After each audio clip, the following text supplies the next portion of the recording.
রামকৃষ্ণ মঠ, গৌরহাটি, একবারে ছাত্রছাত্রীদের সকলের নিজের জায়গার কাছেই বিরাট ধর্মসংঘ, আন্তর্জাতিক খ্যাতি সম্পন্ন। কি জন্য খ্যাতি? মানুষ হওয়ার সাধনা, সারা পৃথিবীর মানুষের দেবতা হওয়ার সাধনার সহায়। রামকৃষ্ণ সংঘের একটা শাখা কেন্দ্র তোমাদের বাড়ির কাছেই সকলে পেয়েছ। আচ্ছা, পিছন দিকে কেউ কোনো কথা বলবে না, সামনে নয়, একদম যতক্ষণ আলোচনা হবে সোজা হয়ে বসে তোমরা শুনবে। তার কারণ এখানে তোমরা এসেছো সারাটা সময় শুধুমাত্র স্বামীজির চিন্তায়, অন্য কোনো চিন্তা নয়। অর্থাৎ এদিকে ওদিকে তাকানো, অন্য চিন্তা, বাড়ির কথা মাথা আসাও চলবে না, তাহলে মিথ্যেবাদী হয়ে যাবে তুমি। কেন? যে চিন্তা এসছো তার থেকে সরছ। আমি যেন একজনেরও মুখ না দেখতে পাই, অন্যদিকে তাকাচ্ছ, পাশে কথা বলছো, সোজা তাকিয়ে শুনবে, গান শুনবে, তোমাদের বন্ধুদের বক্তৃতা শুনবে, এবং কিছুটা সময় ধ্যান কি করে করতে হয় সেটাও শেখানো যাবে, যাতে মনের জোর অসাধারণ বেড়ে যায়, শক্তি বৃদ্ধি হয়। এইগুলো এখানে আছে। একাগ্রতা সাধন কিছুক্ষণ শেখানো হবে, সেটা বাড়িতে প্রত্যেকদিন প্র্যাকটিস করতে হবে। এত সুন্দর আশ্রম কেন্দ্রে আমার এই প্রথম আসার সৌভাগ্য হল ভগবান শ্রীরামকৃষ্ণদেবের কৃপায়। এবং এখানে খুব স্বল্প সংখ্যক সাধু আছেন, কিন্তু কারা কারা সাহায্য করেন? তোমাদেরই মতো কিছু কিছু এখানের মানুষ, তাদের আমরা বলি স্বেচ্ছাসেবী, ভলান্টিয়ার্স। কিছু মায়েরা আছেন, কিছু দিদিরা, বোনেরা আছেন, কিছু দাদারা আছেন, ভাইরা আছেন, তারা আমাদের সাহায্য করেন। আমাদের সংখ্যা সাধু দেখতেই পাচ্ছ খুব কম। এবং তোমরা ভবিষ্যতে যারা এখানে স্টুডেন্টরা এসেছো, ভবিষ্যতে তারা তোমরাও কি আমাদের সাহায্য করবে? এসে বলো, সাহস করে বলো, যোগাযোগ রাখবে। সেজন্য আজকে জেনে যাও কিভাবে তোমরা সাহায্য করতে পারো, যোগাযোগ করতে পারো। সাহায্য মানেই টাকা দেওয়া না, অনেক কিছু করার আছে। তাতে তোমার জীবনটা শান্তিময় হয়ে যাবে, বিরাট হয়ে যাবে। কি জন্যে? ভগবানকে এতটুকু যদি সাহায্য করো, এখানে সাহায্য করো মানে স্বামী বিবেকানন্দকে সাহায্য করো, শ্রীরামকৃষ্ণদেবকে সাহায্য করো, মা সারদা দেবীকে সাহায্য করো। এখানে যতজন ছাত্রছাত্রী আছো ভাই বোনরা, ছোট ছোট হলেও তুমি তোমার মতো কাজ করে সাহায্য করতে পারো। 7 দিন আগে এসে মহারাজজির সঙ্গে দেখা করবে, মহারাজজি এই উৎসব আসছে, যুব সম্মেলন আসছে, বলুন আমরা কি করতে পারি। আগে বড় বড় লেকচার শোনা না, আগে এগুলো করলে তোমার এই লেকচার বেশি শোনার দরকার হবে না। তোমার ভেতর থেকে দেখবে প্রেরণা আসছে, তুমি বিরাট হতে পারো, বিরাট শক্তিমান শক্তিময় তুমি, এটা বিশ্বাস করে যাবে সঙ্গে সঙ্গে, কোনো বই না পড়ে। তোমাদের গর্ব কি? এই জেলার মধ্যে কিছু দূরেই ভগবান শ্রীরামকৃষ্ণদেবের জন্ম, এই জেলার মধ্যেই পাশেই কিছু দূরেই মা সারদা দেবীর মতো বিরাট আধ্যাত্মিক শক্তি সম্পন্না, শক্তিময়ী আবির্ভূতা হয়েছেন। বিরাট ব্যাপার, তোমাদের গর্বে। আমি তো এখানে যদি জন্মাতাম আমি তো ধন্য হইতাম। তবে হ্যাঁ, ধন্য কেন, ভারতবর্ষের মাটিতেই তারা জন্মেছেন, এই দিক দিয়ে আমরা ধন্য মনে করি। আমি বড় বড় লেকচার দেওয়ার বিষয়ে শিখিনি, কখনো জানি না। যেখানেই লেকচার দেবো, লেকচার মানেই আজকাল টর্চার হয়ে যায়, কখন শেষ হবে ঘড়ি দেখে। এই ধরনের বক্তৃতা করার আমার নেচারে তাই আসে না। তোমাদের সঙ্গে ঘরোয়াভাবে কতগুলো কথা বলবো, সেগুলো যদি আজ থেকে শুনতে পারো। এই মাত্র এই ঘোষক বললেন, নামও হলো খুব সুন্দর, স্বদেশ, আমার নিজের দেশ, ওটাও নাম, ওনার নামেই। সেজন্য সেই কথাগুলো সহজ কথায়, একদম 5 বছরের যদি কথা থাকে সেও বুঝতে পারবে। তার সঙ্গে যাতে একঘেয়েমি না লাগে, বম ফাটানো হাসি। হাসতে পারো তোমরা? কয়েকজন হ্যাঁ বলছো কেন? জোরে হ্যাঁ বলো। গল্প শুনতে ভালোবাসো? গল্প বলো। 1 ঘন্টা সময়ের পরে আবার অন্য একটা প্রোগ্রাম শুরু হবে। কেউ একঘেয়েমি অনুভব করবে না, কিন্তু কেউ শোনো, অন্যদিকে তাকাবে না। এখানে 1000 লোক আসুক, ওদিকে তাকাবে না। এখানে 10টা হাতি চলে আসুক সামনের দিকে, ওদিকে তাকাবে না, লেকচারের দিকে শুনবে। তবে তুমি ছাত্র বলে পরিচয় দিতে পারো, না হলে নয়। যদি এখানে একটা হাতি চলে আসে, তুমি হাতির দিকে না তাকিয়ে এদিকেই তাকাবে এবং শুনবে, তাহলে জেনে রাখো তোমার ভবিষ্যৎ উজ্জ্বল। তোমার বাবা মা গর্ববোধ করবেন, আমি একটা মেয়ে আছে আমার বাড়ি, আমার একটা ছেলে আছে, সেটা গর্বে। তার একাগ্রতা কখনো নষ্ট হয় না, এটা বলতে পারবেন তারা বুকে হাত দিয়ে। আর যদি তুমি এদিক ওদিক তাকাও, তুমি আজকেই জেনে রাখো তোমার ভবিষ্যৎ অন্ধকার। সহজ কথা। প্রথমেই বক্তব্য বিষয় শুরুর আগে পূজনীয় স্বামী প্রাণারামানন্দজি মহারাজ এই মঠের আমাদের সব সংঘের কেন্দ্রে একজন করে প্রধান থাকেন, দায়িত্বে থাকেন। এটা বিরাট দায়িত্ব, বহু চিন্তা কাজের অনেক দায়িত্ব থাকে, কি করে চলবে অর্থের আর্থিক চিন্তা থাকে, তার মধ্যে দিয়েই আমাদের চালাতে হয়। সেই প্রাণারামানন্দজি মহারাজকে আমার সশ্রদ্ধ অভিনন্দন, নমস্কার। অনেক বছর, প্রায় জয়েনিং এর এক সময় থেকেই আমরা দুজনে খুব ঘনিষ্ঠভাবে আন্তরিকভাবে বন্ধুর মতো মিশেছি, একসঙ্গে অনেক অনুষ্ঠান করেছি, একসঙ্গে বসেছি, খেয়েছি, থেকেছি। কাছাকাছি সেন্টারেও আমরা ছিলাম, প্রসিদ্ধ সেন্টারে রামকৃষ্ণ সংঘের। আবার তারপর আমরা একই সঙ্গে ট্রেনিং সেন্টারে ছিলাম এত বছর ধরে, 36 বছর, প্রায় 37-38 বছর আগে উনি জয়েন করেছেন, ভেবে দেখো। কাজেই তোমরা এখানে এই যে সময়টুকু জেনে রাখো, জীবনের একটা বিরাট ব্রত গ্রহণের জন্য আজকে এসছে, একটা যুব সম্মেলনে এসে খিচুড়ি খাওয়ার জন্য নয়, কিছু বই উপহার পাওয়ার জন্য নয়। আজকে এসেছো কেন? এই দিন থেকে তোমার জীবনের নতুন দিগন্ত খুলে যাক, কালকে থেকেই তোমার জীবন নতুন সূর্যোদয় হোক। কয়েকটা মাত্র পয়েন্ট বলো, সেই পয়েন্টগুলো যদি একটা একটা করে করতে পারো, স্বামীজির বিরাট আদর্শ তোমাদের কমপ্লিট ওয়ার্কশপ স্বামী বিবেকানন্দ পড়ার দরকার নেই আমি বলছি। এইগুলো নিয়ে যদি চলতে পারো, তোমার জীবন ফুলের মতো, শতদল পদ্মের মতো বিকশিত হয়ে যাবে, সন্দেহের কোনো অবকাশ নেই। যদি তার না অনুসরণ করে যদি না হয়, তুমি আমাকে গোল পাড়তে আছি গিয়াটা চড় মেরে আসবে যে এই কথা বাজে কথা বলেছেন আপনি। আমি চ্যালেঞ্জ করে বলছি, তোমাদের বিকশিত হবেই হবে। সেই জন্যই বলছি, যেটুকু শোনার শুধু আমার কথা না, তোমাদের ভাই বোনদের যারা আসবে প্রত্যেকের কথা মন দিয়ে শুনবে। প্রথম একটা গৌরবময় একটা ঘটনা, স্বামী বিবেকানন্দ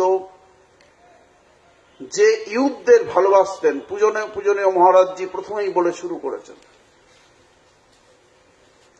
সেই ঘটনা একটা আশ্চর্য, পৃথিবীতে একটা সেরা দেশ কোন দিক দিয়ে? ভারতবর্ষ অনেক দিক দিয়ে আছেন। প্রাচীনকাল থেকে এখন মডার্ন যুগ পর্যন্ত ভারতবর্ষ ছোট দেশ নয়, হীন দেশ নয়, মহান দেশ। সেইটার প্রমাণ দিচ্ছি প্রথমে, সেটা তোমার মনে রাখবে। যদি কখনো ইন্টারভিউ যাও চাকরির জন্য, তাহলে এটা তোমার মাথায় রাখা দরকার, এই তথ্যগুলো। সেটাও জানবে যে পড়াশোনার সঙ্গে সঙ্গে আজকাল জেনারেল নলেজ, জানো তো, জিকে, এগুলোও পাশাপাশি পড়তে হয়। সেই তথ্যগুলো আমি কিছু কিছু দেবো, তোমরা জেনে রাখবে। তার একটা তথ্য বলছি। পূজনীয় মহারাজজিকে ভূমিষ্ঠ প্রণাম। এখানে যারা অন্যান্য মহারাজজি তোমরা দেখতে পাচ্ছ আছেন, তাঁদের আমার শুভেচ্ছা, অভিনন্দন, ভালোবাসা। যারা এই বিভিন্ন স্কুল থেকে প্রায় 600 তোমরা ভাই বোনেরা আজকে এসেছ, তাদের সকলকে সবচেয়ে বেশি শুভেচ্ছা, অভিনন্দন, ভালোবাসা। আর তার সঙ্গে যারা তোমাদের শিক্ষক শিক্ষিকা যারা এসেছেন, তাদেরও আমাদের সশ্রদ্ধ নমস্কার। যে স্বামীজির এইরকম একটা পবিত্র ভূমিতে স্বামী বিবেকানন্দের আদর্শ আলোচনার জন্য আজকে সমবেত হয়েছে আমরা সবাই, তাতে সেই মাস্টারমশাইরা তাদের স্কুলের ছাত্রছাত্রীদের নিয়ে ধন্য হলেন। স্বামী বিবেকানন্দ এখানে দেখছেন, সেই স্কুলে আশীর্বাদ শতধারে তিনি দিয়ে দেবেন। কেননা এরা আমার কথা শোনার জন্য আজকে উদ্যোগী হয়ে ছাত্রছাত্রীদের আনছে, এরা নিজেরা শুনছেন। এই স্বামীর আশীর্বাদ কবে কবে আসবে না, স্বামীজির ভাব অনুযায়ী যদি ভগবান কোথাও থাকেন, যদি ভগবান কোথাও আশীর্বাদ করতে পারেন এই মুহূর্তে, তাহলে তা সাধ্য হওয়া সম্ভব হওয়া চাই। তাহলে বিশ্বাস করি না। আজকে যদি তোমরা ভালো করে শোনো, সেটা যদি জীবনে ব্যবহারিক জীবনে প্রয়োগ করার চেষ্টা করো, তাহলে হবে। শুনলাম তাহলে হয়ে যাবে, তা হবে না। যেমন একজন বন্ধুকে জিজ্ঞেস করছে, আগে বলছে একজন বন্ধু, আমি কালকে ভাবছি দিল্লি যাব, বিরাট হোটেলে থাকবো, প্রচুর খরচ করব, ভালো মন্দ সব রকম খাবো, তারপর খেয়ে একটা ইন্ডিয়ান এয়ারলাইন্সের এয়ার ইন্ডিয়ার একটা বিমানে, ভালো বিমানে আমি ফিরে আসবো কলকাতায়। বলতো কত খরচ পড়বে? বন্ধু বলছে কিছুই খরচ পড়বে না। কেন? ও তো ভাবছিস। আমি ভাবছি বললি, ভাবলে কি খরচ? কিছুই খরচ নেই, রাইট? বুঝতে পারছো তো? হাসি পাচ্ছে, কিন্তু ভাবো তোমরা। আমি না এইসব শুনলাম আজকে। কি শুনলে? এই সব শুনলাম, অনেক কিছু হলো, আর কি খাওয়া দাওয়া করলাম, তারপরে সে দুধু খেয়ে ঘুমু করলাম। তাহলে শুনলে অনেক ওই রকমই। কি খরচ হবে? কি করলাম? কিছুই করলাম না, কিছুক্ষণ কাল কাটালে। সেটা নয়, তোমাকে নিজেকে আগে প্রতিজ্ঞাবদ্ধ হতে হবে। আজ যা শুনছি, এই আজকের এই অনুষ্ঠানের পর আমি আজ থেকে কোনোভাবে কম্প্রোমাইজ করব না। আমি দৃপ্তভাবে সিংহিনীর মতো বা সিংহের মতো আমি এগিয়ে চলবো। আজ থেকেই জীবনের পরিবর্তন হোক, কালকে আমার জীবনে নতুন সূর্যোদয় হোক। এই হলো স্বামীজির ভাব। স্বামীজির ভাবের মধ্যে কোনো মেদাটে ভাব নেই। সাহস, শক্তি, উৎসাহ, প্রেরণা, উচ্চ চিন্তা, দেবতার চিন্তা, আমরা দেবতা, সেই ভাবটাকে বুঝে না। এটা স্বামীজির ভাব। প্যানপ্যানানি কিছু ভাব নেই স্বামীজির মধ্যে। ইংরেজিতে বলে ন্যাম্বি প্যাম্বি। বলো তো, ন্যাম্বি প্যাম্বি মানে প্যানপ্যানানি ভাব। হচ্ছে একটা কিছু হচ্ছে, গান হচ্ছে, এরকম নয়। স্বামীজির ভাবটা সবসময় সোলজারের মতো। তার বাণীগুলোও সেরকম। আমি কিছু কিছু বাণী তোমাদের শোনাবো। তাহলে সেই পয়েন্টগুলো বলার আগে একটা জিনিস বলছি, একটা তথ্য। এই তথ্যগুলো তোমাদের জানা দরকার। ইন্টারভিউ গেলে, বিভিন্ন জায়গায় কম্পিটিশন হলে, জিকে কম্পিটিশন হলে তোমরা পেয়ে যাবে তাদের ফার্স্ট প্রাইজ। এগুলো মনে রাখবে। সেটা হলো সারা পৃথিবীতে। আচ্ছা, এখানে যারা কথা বলছে ভাই, একজন ভলান্টিয়ার দাঁড় করানো দরকার। কোনো কথা বলবে না, গেটে ঢুকে চুপচাপ আসবে, একদম সাইলেন্স। তোমরা একদম নীরবতা পালন করো, কিন্তু কানকে খাড়া রাখো এবং ভালো করে অ্যাসিমিলেট, মানে ভাবটা গ্রহণ করো। একটা তথ্য হলো, সারা পৃথিবীতে যতগুলো দেশ আছে, প্রায় 230টার মতো দেশ আছে। এই দেশগুলোয় ইউথের সংখ্যা, মানে ধরো এই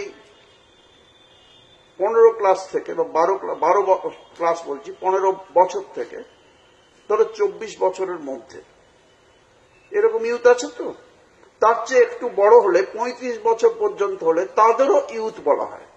ইউথ মানে জানো তো, যুবা, যুব, যারা যুব সমাজ, তারা সবাই একসঙ্গে। ছেলে মেয়ে কোনো ব্যাপার নয়। স্বামীজি বলছেন মেয়েকে মেয়ে হিসেবে ভাববে না, মানুষ হিসেবে ভাবো, তাই না? হ্যাঁ, মানুষে যা পারে ছেলে মেয়ে বলে ব্যাপার নয়, মেয়েরা সব পারে।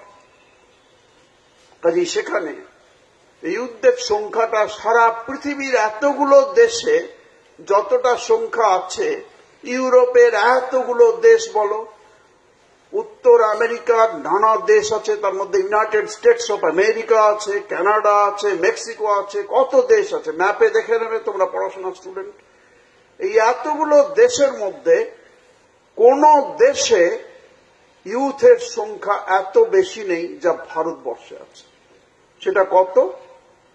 একটা তুলনামূলকভাবে কয়েকটা দেশের নাম করে তোমাদের জানিয়ে দিচ্ছি।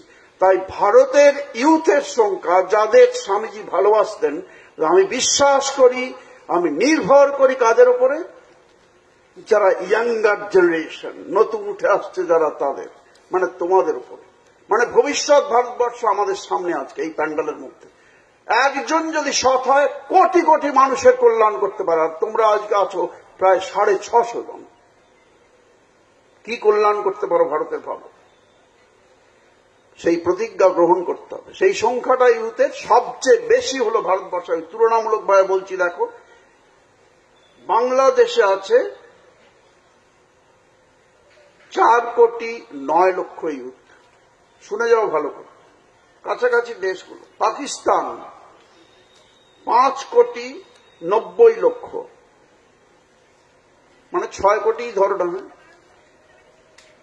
ইউএসএ, যাকে ইউনাইটেড স্টেটস অফ আমেরিকা বলা হয়, বা শুধু স্টেটস বলা হয়, বা ইউএস বলা হয়, সেখানে আছে 6,50,00,000, মানে 7 লক্ষের কাছাকাছি। টোটাল লোক সংখ্যাই আমেরিকার মাত্র 33 কোটি, তার মধ্যে ভারতীয় আছে ধরো 35 কোটি, এই 50 লক্ষ।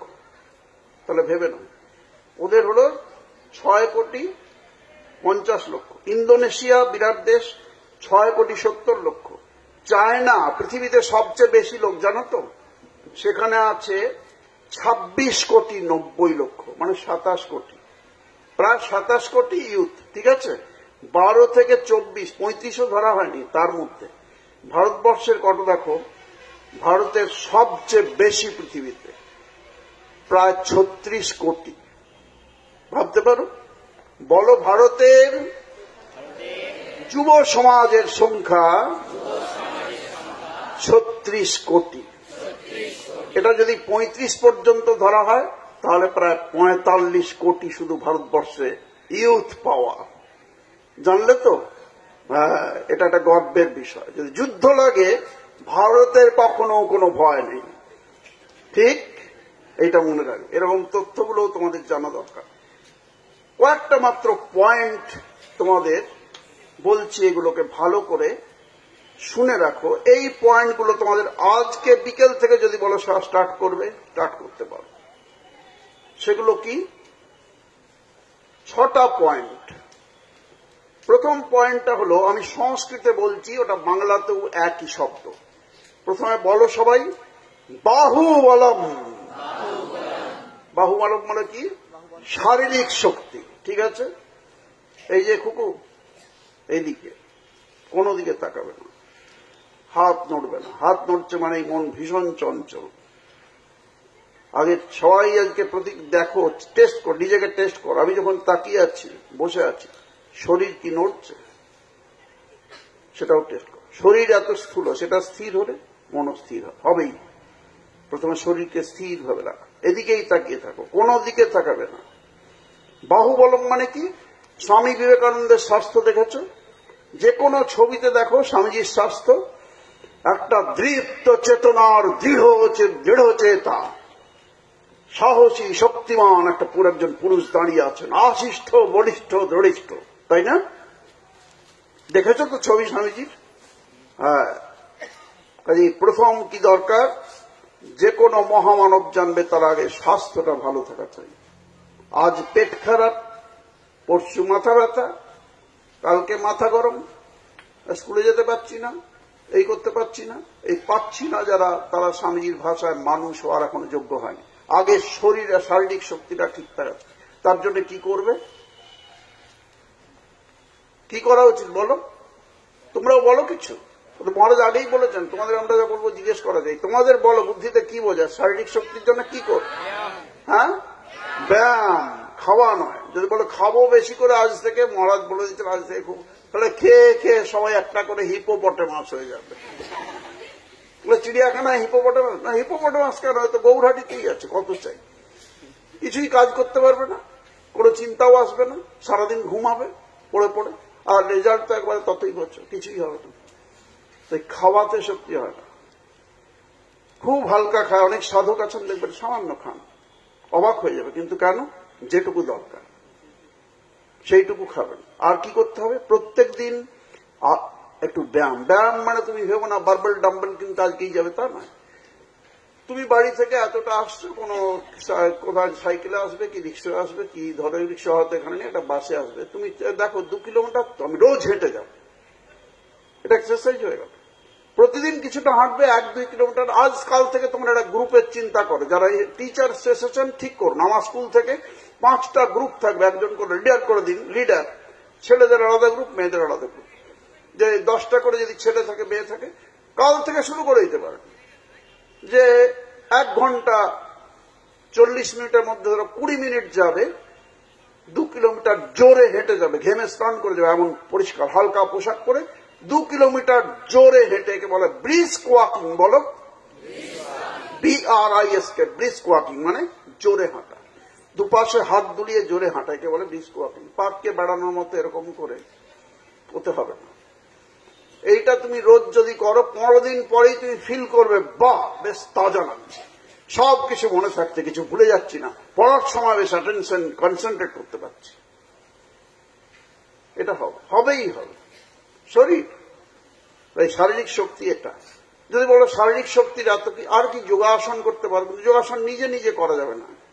কোন যোগাসন টিচার যদি কাছাকাছি থাকেন এই এরিয়ার, মহারাজজি যদি কোনো যোগাযোগ করেন, বা কলকাতা থেকে একদিন হয়তো এলেন, শিখিয়ে গেলেন কোন স্কুলে, আপনারা তাকে পেমেন্ট দেবেন, আসা যাওয়ার খরচ একটা অনারায়াম দেবেন। কলকাতা থেকে যোগাসনের টিচার আসতে পারেন, তিনি এসে শিখিয়ে যাবেন। যোগাযোগ আমাদের সঙ্গে করলে আমরাও বলে দিতে পারি, সপ্তাহে একদিন একটা স্কুলে আসবেন। এগুলো আপনারা টিচার যারা এসছেন তাদের আমি দায়িত্বের মতো বলছি, দয়া করে চেষ্টা করুন। যদি বলো শক্তির কি দরকার, শারীরিক শক্তি। শারীরিক শক্তি না হলে মানসিক শক্তি সম্ভব নয়। শরীরের ভেতরেই সূক্ষ্ম মনটা আছে। আগে শরীরটা অত্যন্ত স্থূল, সেটা যদি শক্তিশালী না হয় তাহলে রোগ জ্বালা ব্যথা এই করতে করতে জীবন কেটে যাবে। তাই শারীরিক শক্তি চাই। তার মানে কিন্তু মোটা সোটা হন। এখানে ধরো খুব একটি পাতলা কোনো মেয়ে আছে, কোন ছেলে আছে, তাকে ভেবে না ও তো পাতলা রোগা আছে। আর রোগা বাইরে হতে পারে, ভেতরে দারোগা হতে পারে। বুঝতে পেরেছ? হ্যাঁ, বাইরে দেখে তুমি বুঝবে না। সেই জন্য যদি বলো শারীরিক শক্তিটা কিভাবে, আমি উদাহরণ দিচ্ছি। একটা উদাহরণ, উপমা, গল্প, ছোটরা 5 বছরের বাচ্চাও বুঝতে পারে। ধরো একটা বাঘ একটা ছাগলকে তেড়ে যাচ্ছে, ঠিক আছে? হ্যাঁ কি না, শুনতে পাচ্ছ তো? রেসপন্স করবে। একটা বাঘ একটা ছাগলকে তেড়ে যাচ্ছে, ছাগলটা ম্যাঁ ম্যাঁ করে ছুটছে। তো ছাগলটাকে ছুটে যাওয়ার জন্য ছাগলটা তার শক্তির কত % ক্ষয় করবে বলো? 100%। কেন? ঠিক বুঝেছ, খুব বুদ্ধিমতী আছো তুমি, খুব বুদ্ধিমান, চট করে ধরে ফেলেছ। 100 ভাগ। ছাগলের যদি ওয়ার্ল্ডের কাপের রেস হয় তাহলে সেই ছাগলটা চাকে ছাড়িয়ে যাবে, তাই না? হ্যাঁ, 100 ভাগ খরচ করবে। আর বাঘটা করবে তার হয়তো টোটাল শক্তির হয়তো 2%, তাই না? কিন্তু কে জিতবে? বাঘই জিতবে, কেননা শক্তিমান। দেবতাদের কোন মন্দির আছে চারদিকে, ভারতে মন্দিরময়, কোন মন্দিরে গিয়ে দেবে, কখনো শুনেছ ছাগল বলি হয়? শুনেছ তো? হয়। কোথাও হয়তো মহিষ বলি হয় মা দুর্গার কোন মন্দিরে, শুনেছ? হয়, আছে এরকম। এসব বলি হয়, ভেড়া বলি হচ্ছে, ছাগল বলি হচ্ছে, সবকিছু হচ্ছে।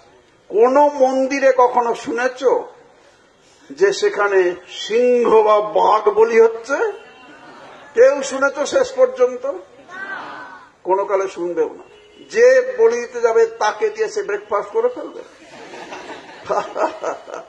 হ্যাঁ, খুব সাবধান। তাহলে বুঝতেই পারছ দেবতারাও দুর্বল ঘাতক, দুর্বলকে দেবতারা পছন্দ করেন না। এটা বড় প্রমাণ। যেমন আমি শারীরিক শক্তি কেন হব মহারাজ? এই জন্য হবে। দুর্বল হও তো তোমার পড়াশোনা মা সরস্বতী কৃপা করবেন না।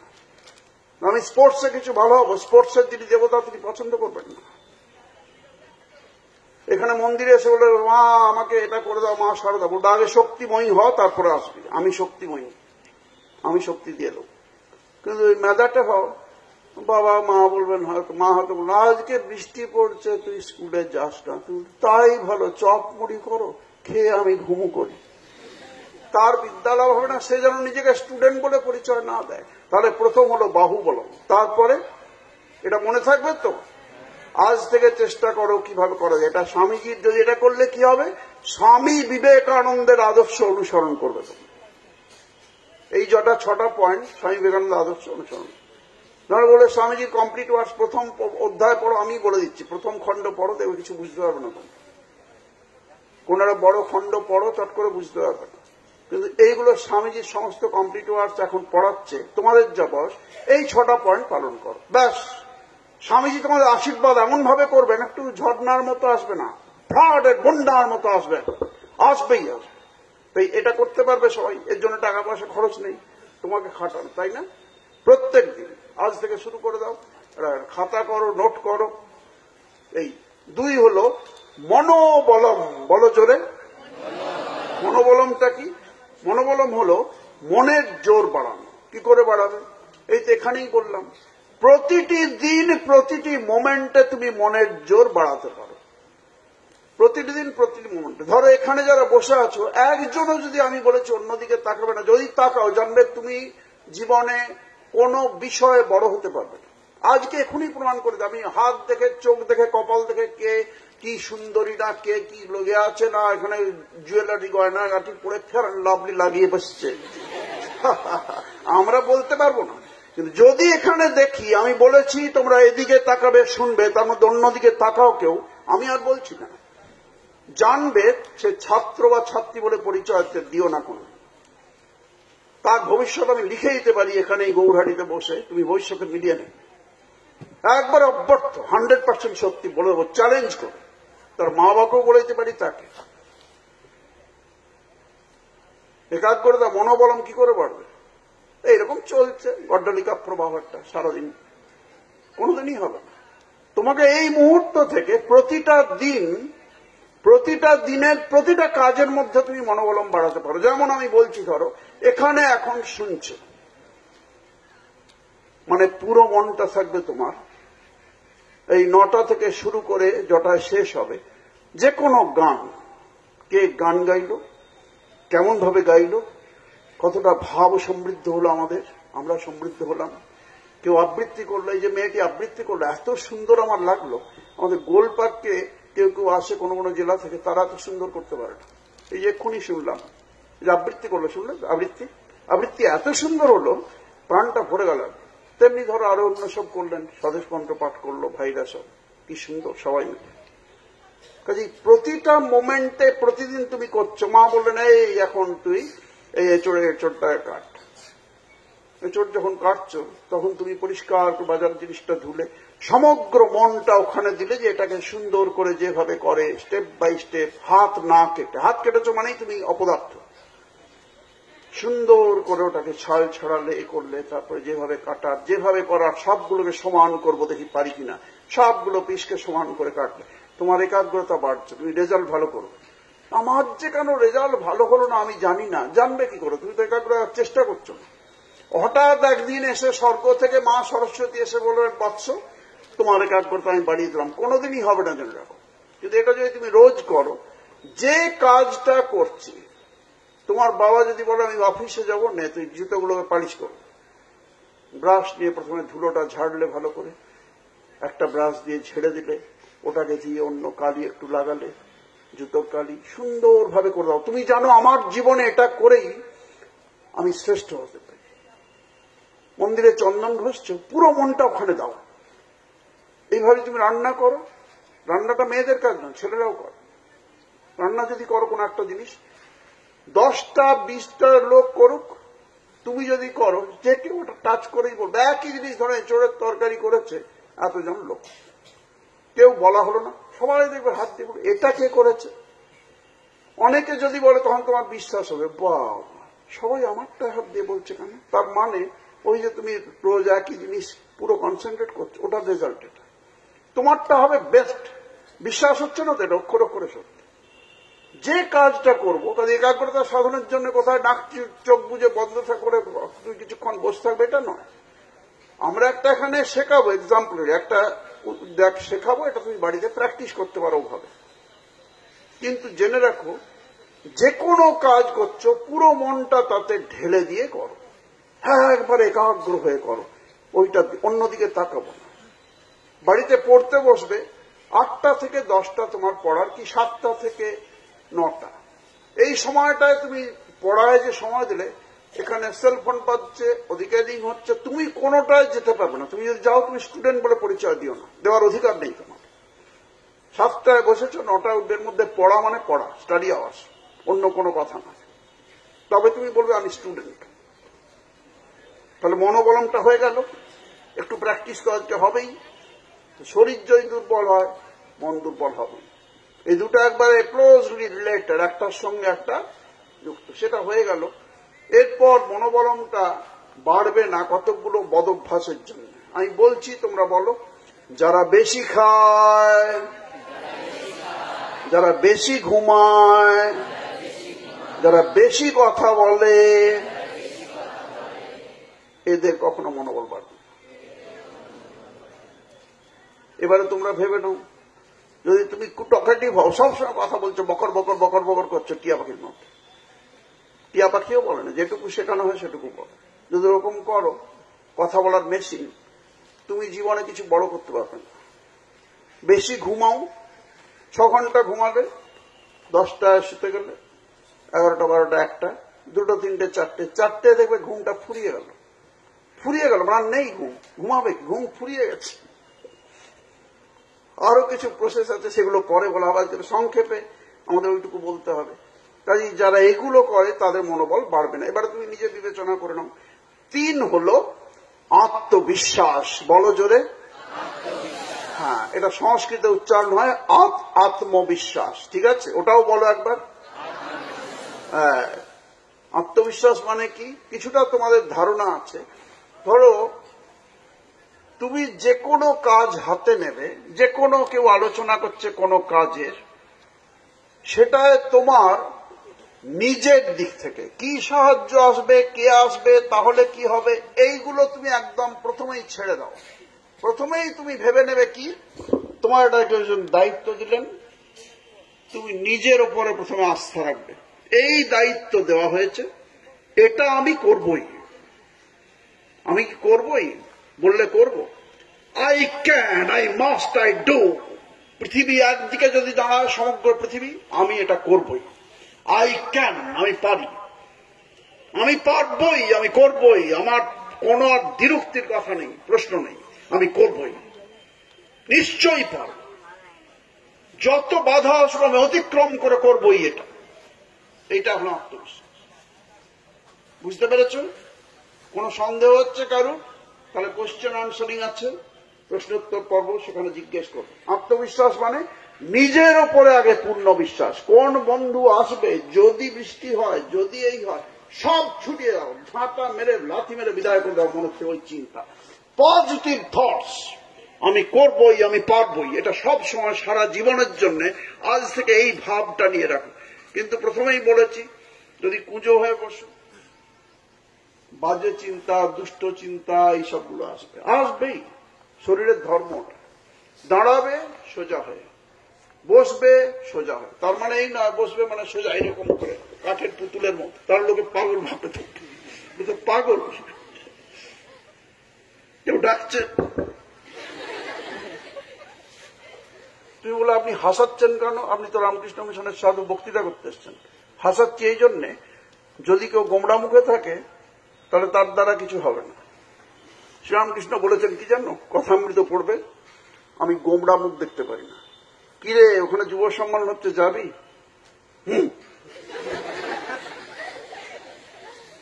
মানে ভেতরে কথা বুঝতে পারছো না। স্বামী বিবেকানন্দ তার শিষ্য, তিনি কি বলছেন জানো? যার ভেতরের কথা জানতে ডুবুরি নামাতে হয়, বুঝতে পারছো, তাদের আমার দরকার নেই, তার দুর্ঘট। বুঝতে পারছো তাহলে? হ্যাঁ, যা হবে খোলামেলা। হ্যাঁ, আমার একটু দেরি হবে, কিন্তু আমি আসবো। আজকে হয়তো অপারেশন হবে অমুকের, আমি যাব, কিন্তু আমি চলে আসবো। চূড়ান্ত চেষ্টা করছি আমি চলে আসার। এটা হয় ভাব। কিন্তু গোমড়া মুখ, কিচ্ছু দিচ্ছে। ধর্মজীবনে তুমি যদি শ্রীরামকৃষ্ণের দেখো, সব সময় হাসি আনন্দে আছেন। চরম দুঃখের মধ্যেও জানবে ভগবান তোমার সঙ্গে আছেন, তুমি আনন্দময় আছো, ভগবান তো সঙ্গে আছেন। যারা অন্ত বিশ্ব ব্রহ্মাণ্ড সৃষ্টি করেছেন, তাঁর শক্তি আমার মধ্যে, স্বামী বিবেকানন্দের শক্তি আমার মধ্যে। আমি ভয় কি করব? আনন্দে থাকি, যা করার তিনি করবেন, মেনে নিতে হবে। তিনি তো করছেন আমার কল্যাণাকাঙ্ক্ষী, মঙ্গলাকাঙ্ক্ষী, তাই না? এই ভাব রাখবে, এটা সব সময় জাগিয়ে রাখবে। আমি কি পারবো?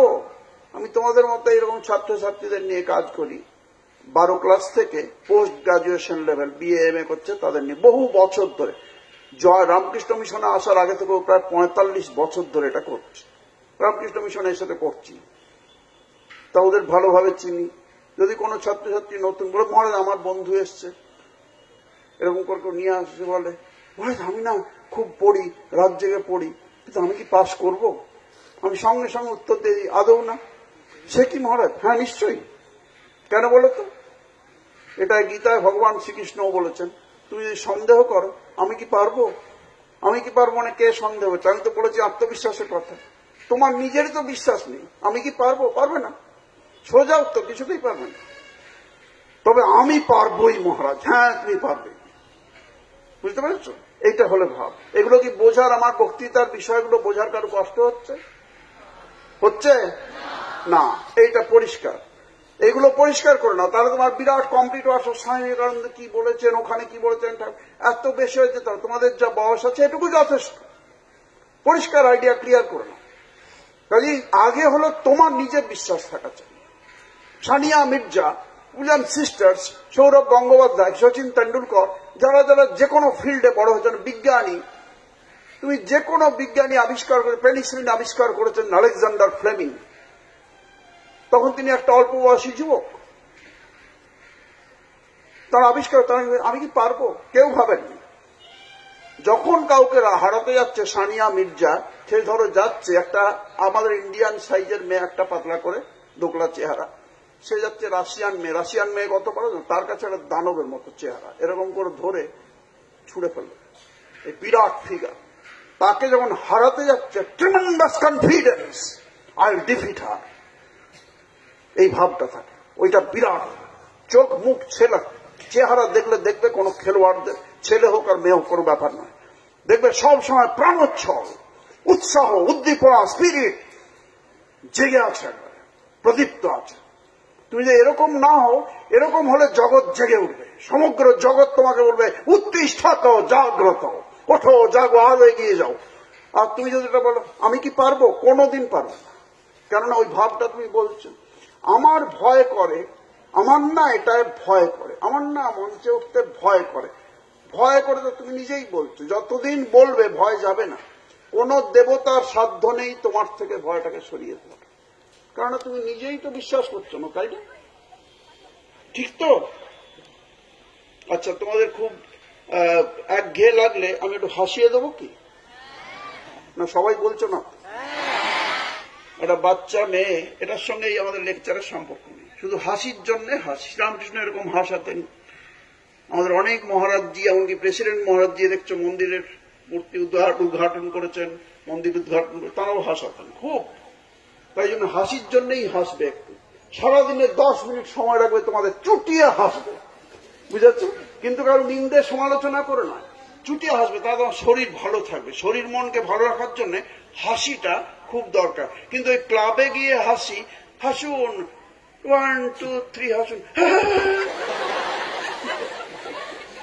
ওই হাসিতে চলবে না। কেমন হাসি? এই এখন যেমন হাসলে, স্বতঃস্ফূর্ত হাসি, বুঝেছ? বিবেকানন্দের লাইফ দেখাটা বই হয়ে গেছে বিবেকানন্দের হাসি সম্বন্ধে। তাই যেখানে যাবে, physics, chemistry, বটানি, zoology, computer science, যাই শেখার টিচার যদি হাসতে আনন্দের সঙ্গে শেখান, সেটা ভালোভাবে হবে। আর যদি হাসির গোমরা টিচার হন, পড়া বলতে না হলে পিটিয়ে লাভজান করে দেবো, সেই টিচারের তো কথা শুনবেই না, উল্টো একটা নাম দিয়ে দেবে। এই হাসছো কেন? হাসছো মানে এটা সত্যি, হাসছো মানেই সত্যি। যদি হাসির কথা কেউ হাসি না পেত, তার মানে তোমরা ভাবতে কি কথা বলছে, তো পৃথিবীর এমন লোক কথা বলে না, মঙ্গল গ্রহ থেকে এসছে না।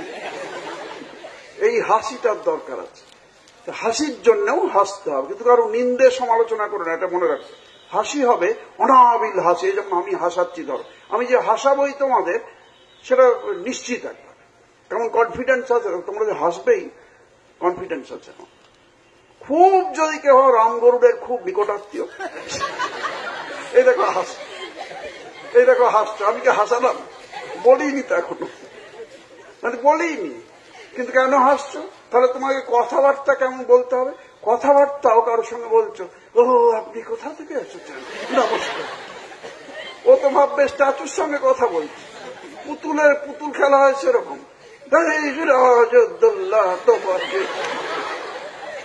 কত হাসছো দেখো। এটার নামই মোটিভেশন। এই যে আমি হাসাচ্ছি, ধরো এটার নাম বলো ইংরেজিতে মোটিভেশন। হ্যাঁ, মোটিভেশন। মানে তোমার মধ্যে হাসি, আনন্দ করার, তোমার মধ্যে জানার, আত্মবিশ্বাস বাড়ার, সবগুলো তোমার মধ্যে আছে, নেই নয়। স্বামী বিবেকানন্দ বলছেন তোমার মধ্যে এগুলো আছে, কিন্তু তুমি কেন পারো না? আত্মবিশ্বাস ভয় করে বলছো কেন? তার কারণ তোমাকে মোটিভেট করছে না কেউ, বুঝতে পেরেছ? হ্যাঁ, মোটিভেশন। তাই জন্যই তুমি বলে এই যে কথাগুলো মহাদ্বৈত বইতে পাওয়া যাবে, হ্যাঁ স্বামীজির বইয়ে যাবে, এতে সব কথা আছে। কিন্তু কেন এখানে প্যান্ডাল করার খরচ আছে? আমাদের অত টাকা পয়সা নেই, কিন্তু ভিক্ষা চেয়ে চেয়ে ধরো আমরা প্যান্ডালে একটা খরচ জুটাচ্ছি কোন রকমে। তারপর ধরো তোমাদের খাওয়ানোর খরচ আছে, সেও আমরা অন্যের উপর নির্ভর করছি। তোমাদের কাছে কিছু পয়সা করি আমরা নিয়েছি এখন? বলো সবাই, 2000 টাকা করে দিয়েছ। কিন্তু তাহলে এগুলো ভাববে তোমরা যে মহারাজ আমার জীবনে আমার এই সমস্ত খরচটা আমি প্রতিদিন 1 টাকা করে জমিয়েছি, এ আপনাকে দিলাম। ও স্বামীজির আশীর্বাদ তোমার উপরে পড়বেই। কেউ জোর করছি না আমরা যে মহারাজ আমি এই ঠাকুরের জন্মতিথি থেকে স্বামীর জন্মটা আমি ভাঁড়ে জমিয়েছি 25 টাকা, এই দিলাম। এটা তোমার বললে স্বামীজির ভাষায় বলে দিচ্ছি, স্বামী বিবেকানন্দের ভাষায় কি, পরার্থে এতটুকু করলে হৃদয় সিংহ বলের সঞ্চার হয়, ওই থেকেই শক্তি আছে।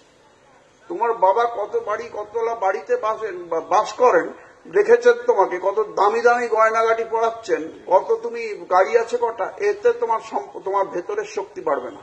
পরার্থে এতটুকু করলে হৃদয়ে সিংহ বলের সঞ্চার হয়। এতটুকু যদি অন্যের জন্য কিছু করো, তুমি একজন বন্ধুকে এরকম সাহায্য করলে, রামকৃষ্ণ সংঘকে সাহায্য করা মানে কাকে সাহায্য করছো? এই যে অনুষ্ঠানটা হচ্ছে এই খারাপের জন্য হচ্ছে? তোমাদের কল্যাণে পরার্থে করছো। কাদের জন্য? যে হ্যাঁ অনেক এরকম ভাই বোনরা খুব উপকৃত হয়েছে, মহারাজ আবার ব্যবস্থা করবেন। তোমরা এখানে যে 600 650 জন আজকে থাকো, যা দেখতে পাচ্ছি, 650 জন যদি 10 টাকা 15 টাকা 20 টাকা 30 টাকা, কেউ হয়তো বলে না আমার জন্মদিনে মা আমাকে 1000 টাকা দিয়েছেন উপহার, কোনো হয়তো ধনী বাড়ির মেয়ে আছো তুমি, কিন্তু মহারাজ 1000 টাকা আমি গ্রহণ করলাম মায়ের কাছ থেকে, তাকে প্রণাম করলাম, এই 1000 টাকা আমি স্বামীজির কাজে দিলাম, আপনি অনেক বড় করে অনেক জনের কল্যাণে কাজ করতে পারেন। আমার কথাগুলো কি তোমাদের খুব খারাপ লাগছে? যেটা বলা উচিত নয় আমি জোর করে বলতে পারি, কারণ আগেই ভাই বোন বলে অ্যাড্রেস করেছি না। হ্যাঁ, তাহলে ভাই বোনের এরকম কথা হতে পারে, তুমি দিতে পারো, মা বাবাকেও বলবে মা বাবা আমরা তোমার আপনারা কিছু করতে পারেন, খারাপ কিচ্ছু নয়। যে ঠাকুরের এই উৎসবের দিনে ভোগ হবে, ভোগের টাকা বাবা তুমি দাও, আমরা কোথাও ঢাক পেটাবো না, কিন্তু এটা তিনি অজান্তে তার ভেতরের শক্তি বাড়বে তো, কেননা ভগবানকে দিচ্ছেন, বুঝতে পেরেছ? এগুলো মাথায় রাখবে, তাই তোমার বিকশিত হবে। তাহলে আত্মবিশ্বাস মানে এটা, যেটা হাসির কথা বললাম একটু বলে নিয়ে পরের পয়েন্টটায় যাচ্ছে। আত্মবিশ্বাস ধারণা হয়েছে তো, কোনো কনফিউশন নেই, যদি থাকে একটু কোশ্চেন আনসারের সময় জিজ্ঞেস করবে। হাসির কথাটা হলো, দেখো ছোট্ট কথা, তোমরা হাসো। একটা বাচ্চা ছেলে, বাচ্চা মেয়ে এখানে দাঁড়িয়ে আছে, একটা বাচ্চা ছেলে, এক ভদ্রলোক জিজ্ঞেস করলেন মেয়েটাকে তোমার নাম কি? খুব বাচ্চা, আমার নাম রাখি পূর্ণিমা দাশগুপ্ত। ও তুমি কি রাখি পূর্ণিমার দিনে হয়েছিলে? ছোটরা হ্যাঁ বলে না, হ্যাঁ আমি তো রাখি পূর্ণিমার দিনে হয়েছিলাম। বুঝতে পেরেছ? জন্ম ওই ভাইটা একটু বুদ্ধিমান আছে এই দিদির চেয়েও। তো এ কি তোমার ভাই? হ্যাঁ ও আমার পাশের বাড়ির ভাই, বলে টেনে নিল পাশের বাড়ি। ও ভাইটা দেখলো আমার তো একটা নাম আছেই, কিন্তু দিদি যে বললো ওই দিনে জন্মেছে তাই ওই নাম, তাহলে আমি তো আমার একটা নাম আছে কিন্তু আমি তো বিশেষ দিনে জন্মেছি, সুতরাং ওটাই বলতে হবে। ভাইকে জিজ্ঞেস করলো তোমার কি নাম?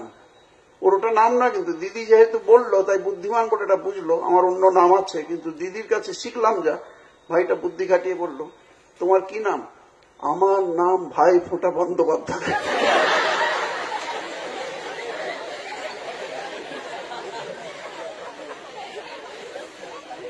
ওর নাম আছে রাখাল, সে বললো দেখলো দিদি বলেছে ওই দিনে জন্মেছে, তাহলে আমাকে বলতে হয় ও ভাই ফোঁটার দিনে জন্মেছে, ভাই ফোঁটা বলবো।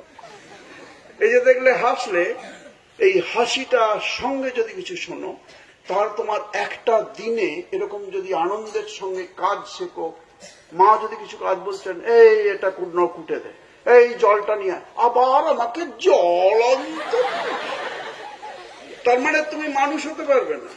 তুমি যে কাজটাই করবে, ও জল আনবো, কি সৌভাগ্য। কোটি কোটি মানুষ পৃথিবীতে আছেন আমার নিচে যাদের হাত দুটো নেই, আছে না? হ্যাঁ, কোটি কোটি মানুষ আছেন তাদের চোখগুলো নেই, জীবনে কোনোদিন আলো রূপ এই সব জিনিস দেখতে পাবে না, কোনোদিন পাবে না, কোনোভাবে সেটা অপারেশন করে কিছু করা যাবে না। তুমি ধন্য নাও তাহলে, ঠিক কি না? এইটা ভাববে, দিয়ে আনন্দের সঙ্গে করবে। আমাকে আবার না, তুমি ভাবো তোমার কত সৌভাগ্যে ভগবান তোমাকে শরীর দিয়েছেন যাদের চোখগুলো ঠিক আছে, পাগুলো ঠিক আছে, তাই না? এইটা ভেবে ওটা আনন্দের সঙ্গে করো। আর আনন্দের সঙ্গে না করে কষ্টের সঙ্গে তুমি করো না, কোনোদিন করো না। তোমার কেউ করতেও বলবে না, জানবে ওকে বলে লাভ নেই, এরকম বলে না, ওকে বলে লাভ নেই, তার মানে কি? সকর্মণ, তুমি যদি জানো কেউ কিছু বলছেন, তুমি করলে সেটা, তাহলে তুমি ধন্য হয়ে যাবে। জানবে ভগবানের আশীর্বাদ তুমি অলরেডি পেয়েছো কি না, আমার উপরে ডিপেন্ড করতে পারছেন। এই মহারাজ বললেন, এই ললিতা, তুমি ললিতা, তাহলে হাত তুলো না। তোমরা তোর দায়িত্ব দেওয়া হলো, তুই লিডার এখানে।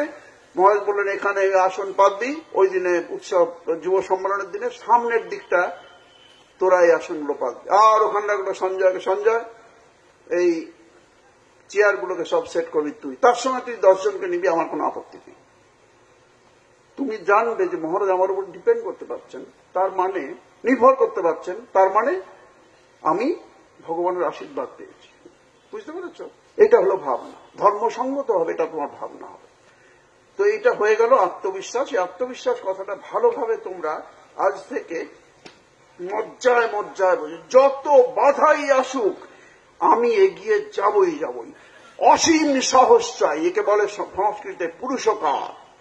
নিজের ওপরে নিজের চূড়ান্ত আস্থা, দারুণ এনার্জেটিক হব, স্পিরিটেড হব, যা কিছু করতে চাই আমি করবই। March like a soldier, Swamiji বলতেন। সোলজাররা কোনো পিছনে ফিরে তাকায় না। এত ওজন নিয়ে শরীরে একটা রাইফেল নিয়ে সে মার্চ করে এগোয়, পিছন দিকে ফিরে তাকায় না, সাহসী শক্তিশালী হয়ে। এইটা হলো আত্মবিশ্বাস। চতুর্থ 6টা পয়েন্ট বলবো বলেছি, তাহলে মনে আছে তো প্রথম থেকে? বাহুবলম বলো, আরো জোরে বলো, পর্দা ফেটে যাবে একবার। ইয়েস, এইটা মোটিভেশন। যে কোনো জিনিস জানবে, আমি যে বলছি তুমি ভাববে, যে কোনো টিচার কিছু বলছেন তুমি একবারে দেখবে চূড়ান্তটা করবে না। কেন বলো তো? এটা নেচার মানুষের, সমস্ত পৃথিবীর মানুষের স্বাভাবিক প্রবৃত্তি হলো, এক্সেপশনাল আছে, ধরো কয়েক কোটি লোকের একজন আছে, কেমন নিজে থেকেই করবে, সেরকম ব্যক্তিত্ব একটা নাম স্বামী বিবেকানন্দ। বুঝতে পেরেছ? শ্রীরামকৃষ্ণ দেব, জিসাস ক্রাইস্ট, চৈতন্য মহাপ্রভু, এদের কাউকে মোটিভেট করতে হয় না, উনি নিজেই অনুপ্রাণিত হয়ে এসছেন। এরকম রেয়ার কোটি কোটি মানুষে একজন থাকতে পারে। কিন্তু সাধারণ তোমরা যতজন আছো, আমি চ্যালেঞ্জ করে বলছি যে যখন তুমি নিজে থেকে কিছু করবে, যে আচ্ছা আমাকে প্রাইজ পেতে হবে, আমি খাটি, তুমি কতটা খাটবে জানো? সবটা খাটবে না। তুমি কিন্তু খাটতে পারো, কিন্তু খাটবে না। ন্যাচারাল টেন্ডেন্সি, কি বলবো, মানে তোমাদের স্বাভাবিক প্রবৃত্তি হবে সব মানুষের, কি জানো, কিছুটা করবো। আমি একটা উদাহরণ দেবো কি? দেবো? আচ্ছা, তোমরা সবাই ডান হাতটা একটু তোলো তো, আর একটু তোলো, ভালো করে তোলো, এরপরে নামাও। দারুণ লাগতো ছবি। দাঁড়ান, একটু তুলে রাখো। একটা ছবি তুলে নিন তো মহারাজ। সবাইকার একটা ছবি তুলে নিন, কেমন লাগছে? দারুণ ছবি তোলা হয়েছে তো? হাত নামাও। দেখো, এটা তোমরা প্রমাণ করে দিলে, আমি প্রমাণ করছি না, আমি জাস্ট বললাম, তোমরা প্রমাণ করলে। একটু ডান হাতটা তোলো তো, ডান হাতটা তুলেছ, ভালো করে তোলো, তখন এরকম তুললে, খুব ভালো করে তোলো, তখন এরকম করে তুললে। তাহলে প্রথমে যেটা বলেছি সেটা করনি সবাই, তাই চূড়ান্ত। এমনি সবাই তুলতে পারো, ডান হাত তোলো তো, ঠিক কি না? তাহলে তোমরা প্রমাণ করে দিলে, তাই না? এটা হলো সাইকোলজি। মনোবিজ্ঞান এই কথা বলে যে প্রথমেই কোনো মানুষ এই হবে না। আমি যদি বলি, তোমাদের বলতে বলি কিছু একটা, তুমি চেষ্টা করবে কতটা, মিনিমামটা করবে, ম্যাক্সিমামটা করবে না। আবার কেউ বললো এটা করতে পারো তোমরা, যেমন বললাম জোরে বলো সেরকম। তাহলে বলো, বাহুবলম, মনোবলম, আত্মবিশ্বাস। ঠিক আছে, এইরকম হওয়া চাই। এই জন্য মোটিভেশনটার জন্য এখানে আছে। এত খরচ করে আমাদের আনার কি দরকার? বই পড়ে নিলেই হয় না, এটার দরকার আছে। কেন? একটা দিন সমবেত ভাবে 650 ছাত্রছাত্রী আমাদের এই গৌরহাটির এরিয়ার ভালো ভালো স্কুল থেকে এসেছি, বা কলেজ থেকেও হয়তো এসেছি, মাস্টারমশাইরা সঙ্গে এসছেন, কারো মা বাবা সঙ্গে এসছেন দেখতে। এটা একটা বিরাট আমাদের আজকের দিন, যে দিনটা থেকে আমাদের মোটিভেশনের জন্য আমরা মার্চ করে এগিয়ে যাব, কারু কোনো দিকে তাকাবো না এক্সেপ্ট আমার লক্ষ্য। সেই আদর্শটা পরিষ্কার হচ্ছে তোমাদের? তাহলে আদর্শটা সম্বন্ধে বলো সবাই। আদর্শ সম্পর্কে পরিষ্কার ধারণা হওয়া চাই। এটা একটা জীবনের বিরাট ব্যাপার। তুমি যে কি করতে যাচ্ছ, তুমি একটা শিবের মূর্তি গড়বে, একটা ছাঁচ নিলে, বলে এই তো ছাঁচ আছে সবগুলো থেকে বেছে নিন, তুমি একটা নিয়ে ভাবলে আমি শিবের করব, কাদা লাগালে ছাঁচটা নিয়ে দেখলে ওটা বাঁদরের হয়ে গেছে, বলো বাঁদরেরটা নিয়েছেন, আর তো রামচন্দ্রের বাহন হিসেবে ওখানে আছে সেই বাঁদর, আপনি ওটা কেন শিবেরটা নিন, তাহলে ছাঁচটা ঠিক হওয়া চাই, তাই না? হ্যাঁ, তাহলে আদর্শটা সম্বন্ধে পরিষ্কার ধারণা হওয়া চাই, তখনই তোমার এই বাহুবলম মনোবলম আত্মবলম এগুলো পরিষ্কার ধারণা হবে। তাহলে আদর্শটা যে সম্বন্ধে প্রথম পরিষ্কার ধারণা কি করে তোমাদের হবে, সেইটার বিষয়ে একটা উপমা দেব, কি দেব? একটা বাচ্চাদের স্কুলে, খুব ছোটদের স্কুল, ছোটরা মানে ধরো এই ক্লাস 2-3 ক্লাসের, এদের সবাইকে মাস্টারমশাই বললেন, শোনো সোমবার দিন ইন্সপেক্টর আসবেন, সেখানে তো খুব তিনি দেখবেন তোমরা স্বামীজির আদর্শে সব শিখছো, তোমরা সব ভালো ছেলে মেয়ে, তোমাদের একটা ভালো কাজ করো, এই সব তোমাদের তাকে বলতে হবে। স্কুল ইন্সপেক্টর আসবেন সোমবার, আজ তো শনিবার, তোমরা রবিবারে সবাই একটা করে ভালো কাজ করো। কি কেন? আমরা তো সবাই তোমরা ভালো ছেলে। স্বামীজির একটা ছোট্ট মেসেজ আছে, বলো, be good and do good. কত ছোট মেসেজ, ভালো হও এবং ভালো কাজ করো, ঠিক তো? মাস্টারমশাই ভালো তো তোমরা আছোই, হ্যাঁ স্যার, স্বামীজির বাণী পড়ে আমরা ভালো সবাই, ভালো কাজ করতে হবে, হ্যাঁ স্যার করব। ছোট তো বলছে, স্যার কি ভালো কাজ করব? ভালো কাজ কত রকম আছে, ধরো কোনো বৃদ্ধা রাস্তায় পেরোতে পারছেন না, বড় রাস্তা আছে, কলকাতায় বড় বড় রাস্তা আছে, সেই রাস্তায় তুমি ওকে ধরে ধরো, হাত ধরে ওপারে পার করে দেবে। ও বুঝেছি, তাহলে তোমরা শনিবারে রবিবার কালকে সবাই একটা করে ভালো কাজ করো, করে সোমবার দিন আমরা ইন্সপেক্টরকে বলবো এসব ভালো ছিল এবং ভালো কাজ করেছে, স্বামীজির আদর্শে খুব সুন্দর। সোমবার মাস্টারমশাই জিজ্ঞেস করছেন একজনকে, তরুণ তুমি কি ভালো কাজ করেছো? তরুণ জানো, স্যার আমি একজন বয়স্ক 80 বছরের 80-87 বছর, তিনি রাস্তার এদিকে যাচ্ছেন, ফুটপাতে আমি ধরেও পারিনি। অরুণ কি করেছো? অরুণ বলল, স্যার আমি ওই মাদার ডেয়ারির দুধ আনতে গেছিলাম মাম্মির সঙ্গে, ওই গিয়ে ওখানে তাকে সাহায্য করেছে, সেও ধরেছে, একজনের ছোট তো। তারপরে বরুণ, কিরণমালা, ললিতা, বিশাখা, সমস্ত সব মেয়েদের জিজ্ঞেস করলো, ছেড়ে 15 জন করে উনি থেমে পড়লেন, আর চেয়ারে বসে পড়লেন হতাশ। কি ব্যাপার? 15 জন মিলে ওই বৃদ্ধাকেই ধরে রাস্তার উপরে নিয়ে গেছে, কাপটা জেতার পরে যেমন সব ধরে ওইভাবে ধরে ওপারে নিয়ে। তো মাস্টারমশাই বললেন, এ তো ভাগ্যিস তো একটা রিহার্স করা হলো, না হলে তো মুশকিল, পরের দিনে কি হবে। তা বললেন, তাহলে তুমি তরুণ, তুমি তো ফার্স্ট বয়, তুমি তো প্রথম গিয়েছিলে। তো বললো, স্যার তোমরা এতজন মিলে, 15 জন ভাই বোন মিলে সকলে ওই বৃদ্ধাকে রাস্তার উপরে নিয়ে গেছে। স্যার আপনি যে বললেন ভালো কাজ করা, রাস্তা পার করা, তার তো বটে, আদর্শটাই ভালো, তো তার তো বটে, আমি সবাইকে আলাদা আলাদা করে করতে বলেছিলাম, তো এতজন একটা কাজে লাগলো কেন ওই বৃদ্ধাকে নিয়ে রাস্তার উপরে? তখন যা ব্যাখ্যা করলো সেটা কি বুঝে নাও। ওই 15 জন মিলে বলল, সবাই জোরে বলল, স্যার আসলে ওই বৃদ্ধা কিছুতেই রাস্তার উপরে যেতে চাননি, আমরা জোর করে ধরে টেনে ওনাকে।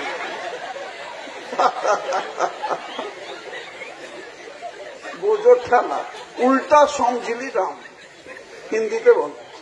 হাসো, হেসে নাও আগে, হয়েছে হাসি? আচ্ছা, হাসিটা কিন্তু 15 সেকেন্ডের বেশি হবে না, কারণ সময় লিমিটেড, আর তোমাদের তো খিদে পেয়ে যাবে, তাই না? সেই জন্য এখানে খাবার দাবারের ব্যবস্থা আছে, জানো তো? হ্যাঁ, শেষকাল। হ্যাঁ, ও তোমরা একটু এসে ব্রেকফাস্ট কিছু করেছো, তাই না? তাহলে তো ঠিক আছে। হ্যাঁ, কি জোরে বলো, হ্যাঁ মহারাজ। বাড়িতে ব্রেকফাস্ট করা, এটা ওটা নানা রকম প্রলেপ দিয়ে, আর এখানে এই পবিত্র ভূমিতে মহারাজদের হাত থেকে ঠাকুরের প্রসাদ হিসেবে কিছু পাওয়া, একটা কলার দাম অনেক বেশি, বুঝেছ? পবিত্র আহার করলে পবিত্রতা বাড়ে, মনের জোর বাড়ে, বুঝতে পেরেছ? হ্যাঁ, যত পবিত্র কিছু খাবে, এখানে একটা কিছু বাতাসা ছোট্ট দিলেন, সেটার দাম অনেক বেশি, মনকে পবিত্র করবে, শরীরকে পবিত্র করবে, মনের জোর বাড়বে। এক কথায় বলো, মন যত অপবিত্র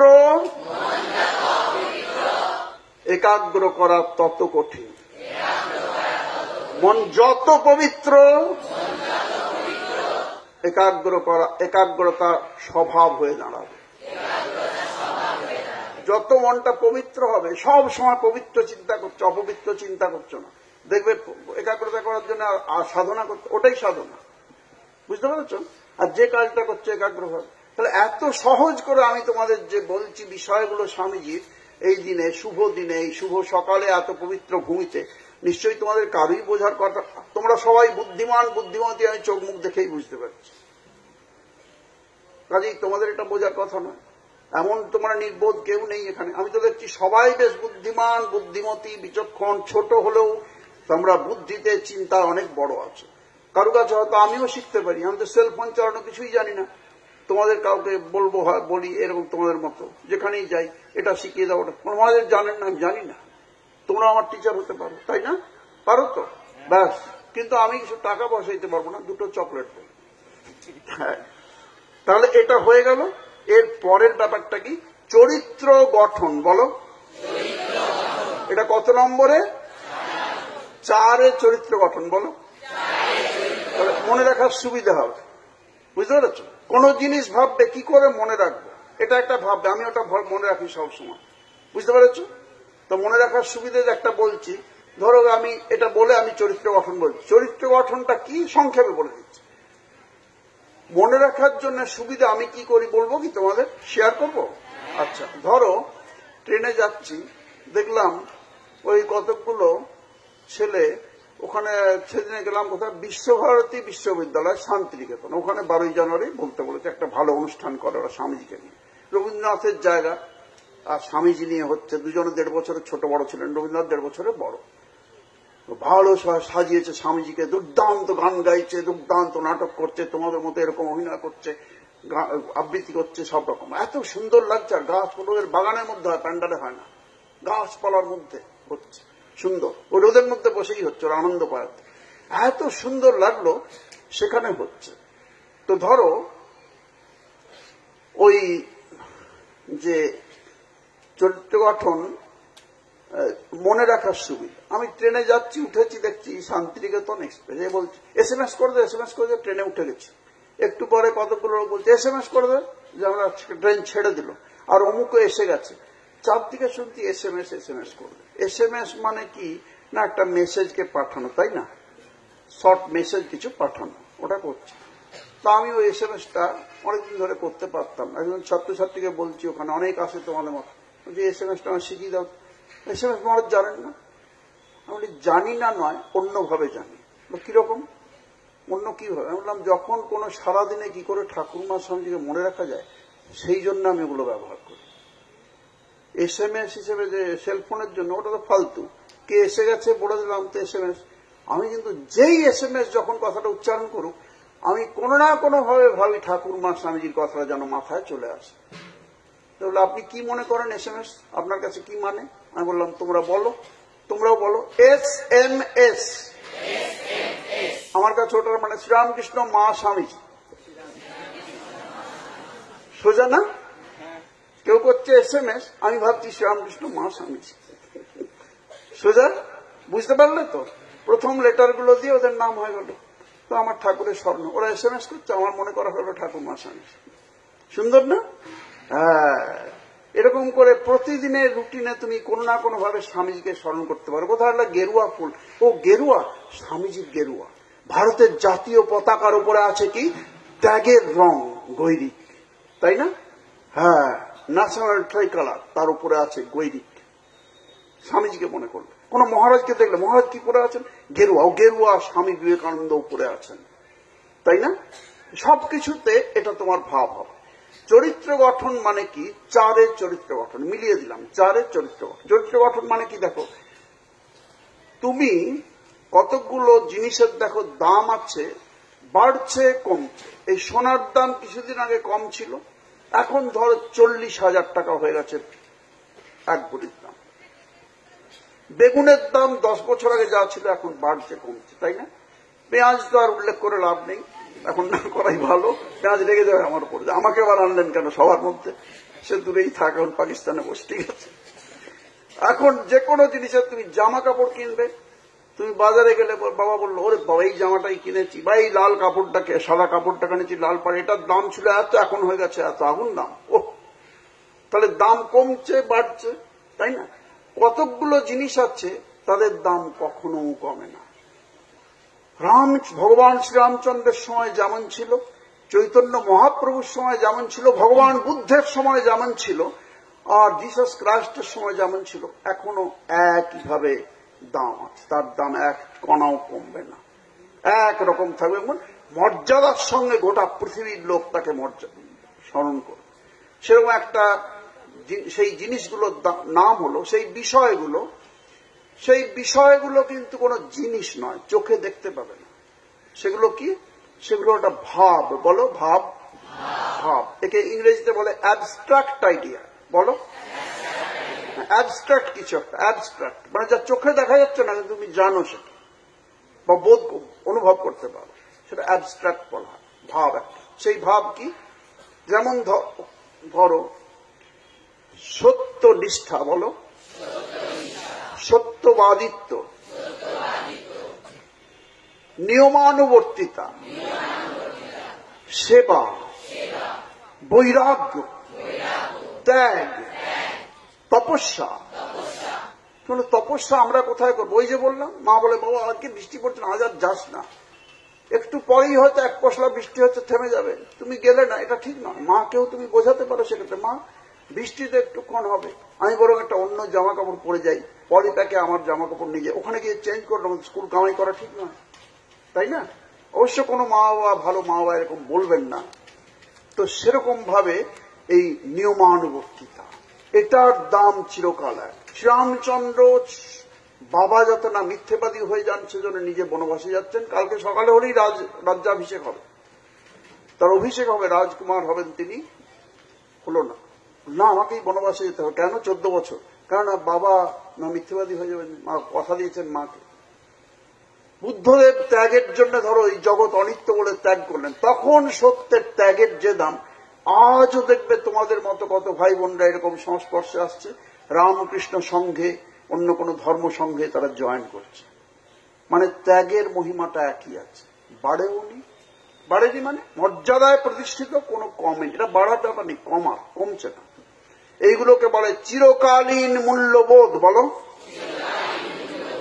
আমি কতগুলো মূল্যবোধ বলছি তোমাদের, খুব সংক্ষেপে তোমাদের কিন্তু বললাম, এক্সপ্লেন বেশি করলাম না।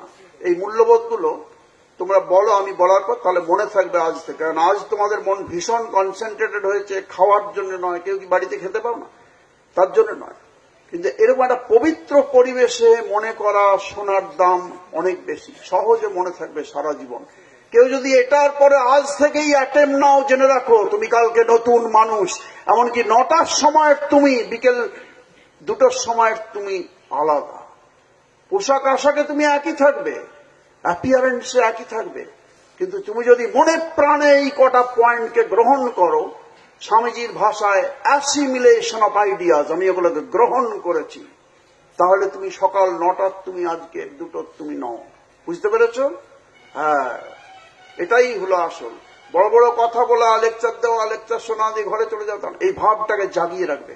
আজ থেকে আমি বাজে কথা একটা উচ্চারণ করব না, আমার মুখ দিয়ে গালাগালি বর্ষণ কোন জিহ্বা দিয়ে হবে না। মা সরস্বতী যেখানে বাস করবেন, জিহ্বাকে অপবিত্র করব না। তোমার কথার জোর দেখবে অনেক বেড়ে গেছে, কিছু কথা বলবে দেখবে অন্তরে প্রবেশ করছে কথাটা, এরকম হবে। কেননা তুমি কাউকে বাজে কথা বলো না। কেউ তর্ক বিতর্ক করছে, তর্কে যাবে না, সরে চলে এলে, এই আয় আয়, তুমি চলে গেলে অ্যাভয়েড করে, তোমার ক্ষতি হবে। তো সেরকম ধরনের এই চিরকালীন মূল্যবোধ যেগুলো বললাম, সেগুলো আমি বলে যাচ্ছি, কোনো ব্যাখ্যা করব না, শুধু তুমি রিপিট করো, সবাই মনে থাকবে। সত্যনিষ্ঠা, পবিত্রতা, পরার্থপরতা, ত্যাগ, তপস্যা, নির্ভীকতা, নিরহংকারিতা। সবাই প্রশংসা করছে, তুমি সেখান থেকে সরে গেলে, কারণ তুমি নিরহংকার। ওটা শুনলেই, বেশি প্রশংসা শুনলে তোমার আমি কি কম, আমি ক্লাসে ফার্স্ট হয়েছে, আমি কি কম, এরকম ভাবতে নেই। হ্যাঁ, আরো অন্যরা যাতে এরকম পজিশন পেতে পারে, ভালো মার্কস, আমার বন্ধুদের সাহায্য করতে হবে। কোন গরিব ছাত্র বা ছাত্রী, আমার ক্লাসমেট, হয়তো পড়াশোনা করতে পারছে না, টিচার নেই, কেউ হেল্প করছে না, স্কুলেও যেতে পারে না, আজ পোশাকটা ছিঁড়ে গেছে, কাল জুতোটা নেই, শুকোতে দিয়েছে, একটাই জুতো আছে, ভিজে গেছিল, তখন তুমি তাই কি করবে? ওই অহংকার করবে না, ওটা থেকে নেমে এসে তাকে সাহায্য করবে। তাই না? এতে তোমার শক্তি বাড়বে, বাড়বেই বাড়বে। আমি বানিয়ে বানিয়ে বলছি না, আমার জায়গাটার নামটা এমন, গোল পার্ক থেকে এসেছি তো, জায়গাটা কলকাতার পাড়াটার নাম হলো গোল পার্ক। অনেক জায়গায় যাই বলে, ও এই মহারাজ এসব কথা বলছে তো, কোথা থেকে এসছে? না, গোল পার্ক। গোল পার্ক থেকে এসছে মানে সব তালগোল পাকিয়ে বলছে, আমরা জানি না, সে ভেবো না। আমি সত্যি এগুলো বলছি। কার কথা? স্বামী বিবেকানন্দের কথা। সবগুলো স্বামীজির কথা। কোনটা ডাইরেক্ট বলছি তার শব্দ দিয়ে, কোনটা আমি তার মতো করে বলছি। নিরহংকারী, আত্মমর্যাদা বোধ, বলো, বাধ্যতা, বাধ্যতা মানে ওবিডিয়েন্সি, যা বলা হবে তাই। যে আমরা বলছি তোমরা সবাই চুপ সোজা হয়ে বসবে এবং চুপ করে শুনবে, এটা বাধ্যতা। না শুনছো মানে তোমার মধ্যে ওই ভালো মানুষ হওয়া, ভালো ছাত্রছাত্রী হওয়া কখনো এই জীবনে আর হলো না। সেটা কি তুমি নেগেটিভে যাবে? বাধ্যতা, নিয়মানুবর্তিতা, ডিসিপ্লিনড লাইফ, বলো, সময়নিষ্ঠা, সময়নিষ্ঠা মানে পাঞ্চুয়ালিটি, জ্ঞাননিষ্ঠা, কোনো কিছু জানার আগ্রহ, সরলতা, ক্ষমাভাব। ক্ষমাভাব মানে তোমার কেউ ধরো একটা ঘুষি মেরেছে একদিন, খুব রেগে গিয়ে, তোমারই হয়তো বন্ধু, তুমি তাকে বললে আমাকে ঘুষি মেরেছে, আজকে বাড়িতে যাচ্ছি, একদিনে সে এত জোরে ঘুষি মারবো মাথা ফাটিয়ে দেবো। এটার জায়গায় তুমি কি করতে পারো? তুমি যদি ক্ষমা করো তাহলে তোমার শক্তি বেড়ে যাবে ভেতরে। বুঝতে পেরেছ? এইগুলোই উপায় তোমার নিজেকে বড় করার, এগুলোই উপায়। তাহলে এইগুলো হলো, যদি তুমি চর্চা করো, ব্যাস চরিত্র গঠন তোমার হয়ে গেছে। বুঝতে পেরেছ? আর চরিত্র গঠন না দুটো সিং বেরোবে না। বুঝতে পেরেছ চরিত্র গঠন মানে কি? হ্যাঁ বলো সবাই। এই চিরকালীন মূল্যবোধ যেগুলো, এগুলোর যদি তোমার রক্তে একবারে তোমার শরীর মনের সঙ্গে মিশে যায়, যাকে বলে অ্যাসিমিলেশন অফ আইডিয়াস, বলো, বা ভাব গ্রহণ। ভাব গ্রহণটা যদি করতে পারো তাহলে জানবে তোমার চরিত্র গঠন হয়ে গেছে। যে কেউ দেখবে, তুমি বিরাট ধনীর মেয়ে হও, ধনীর ছেলে হও, বিরাট সম্পত্তি থাকুক, ভালো রেজাল্ট করেছো, কেউ তোমাকে গয়না সাজিয়ে দিয়েছে বলে অহংকার হচ্ছে, তুমি ভালো গান পেয়েছো বলে, ওইসব থাকুক। তুমি এমন ভাবে আসবে, 5 মিনিট যদি কোথাও কাটাও, তারা বুঝবেন বাহ কেমন, দেখো সবাই আসছে, হুটো হই হই করছে, হো করছে, চেঁচাচ্ছে। একজন এলো, দেখলাম ছেলে হোক আর মেয়ে হোক কোনো ব্যাপার না, শান্ত পরিবেশ রক্ষা করে এলো, কিছুক্ষণ মন্দিরে বসে জপ ধ্যান করলো, সবার সঙ্গে মিশলো, যে কাজ বলা হলো সঙ্গে সঙ্গে তৎপর এক গ্লাস জল আনবে মা, কেউ বললো সঙ্গে সঙ্গে জল নিয়ে চলে এলে। এরকম করে তুমি এগোচ্ছ, তখন দেখবে সবগুলো তোমার সবাই প্রশংসা করছেন। এটার মানেই তুমি চরিত্র গঠন হয়ে গেছে তোমার। এরপরে কি আরো এগিয়ে যাওয়া, কেননা এখানেই কি শেষ না, এখানে তুমি ভালো মানুষ হয়েছে, মানুষ হওয়াতেই তো শেষ নয়। একটা মানুষ দেবতা হতে পারে, দেবতা হয়ে যেতে পারেন। এই রামকৃষ্ণদেব কি মানুষ অন্য কিছু প্রাণী ছিলেন? কি ছিলেন? মানুষ। মানুষ দেবতা হয়ে গেছেন। জিসাস ক্রাইস্ট কি ছিলেন? মানুষ দেবতা হয়ে গেছেন। চৈতন্য মহাপ্রভু লাইফ কিন্তু খুব সংক্ষিপ্ত, এদের লাইফ খুব শর্ট। দেখো বুদ্ধদেব, শ্রীকৃষ্ণ আর রাম একটু বেশি বয়স। বুদ্ধদেব, শ্রীকৃষ্ণ আর শ্রীরামচন্দ্র 100 একটু বেশি হয়েছে। তখনকার দিনে প্রচার এসব ছিল না, হোয়াটসঅ্যাপ ছিল না, টেলিফোন ছিল না, তাই নিজেদেরই প্রচার করতে হয়েছে। বুদ্ধদেব 80 বছর, কমে এলো দেখো। তারপরে ধরো আস্তে আস্তে জিসাস ক্রাইস্ট 29 বছরের লাইফ, কাজ করেছেন মাত্র 5-6 বছর। ভেবে দেখো 2000 বছর হয়ে গেছে, পেরিয়ে গেছে। শ্রীরামকৃষ্ণদেব 50+। তাহলে বুঝতে পারছো দীর্ঘ আয়ুর দরকার হয় না চরিত্র গঠনের জন্য বা দেবতা হয়ে যাওয়ার জন্য। 50 বছর প্লাস সামান্য। মহাপ্রভু 47+, চৈতন্য মহাপ্রভু। শঙ্করাচার্য বিরাট আচার্য, পৃথিবী বিখ্যাত, 32 ব্যাস। স্বামী বিবেকানন্দ বলো, আমি বলছি রিপিট করো, 39 বছর 5 মাস 24 দিন। আবার বলো, 39 বছর 5 মাস 24 দিন। এক্স্যাক্টলি বলবে। স্বামী বিবেকানন্দ মাত্র এই কবছর কাজ করেছেন? বড় জোর হয়তো 7-8 বছর, বড় জোর। তাহলে বুঝে নাও ওইটুকু বয়স, তাইতে এইটুকু কাজের সময়। তার মধ্যে সারা পৃথিবীতে কোটি কোটি মানুষ তার অনুপ্রাণিত হচ্ছেন তার দ্বারা। এরকম একটা শক্তি দেখো। তোমাদের কার কার মধ্যে এই শক্তি আছে বলে মনে করো?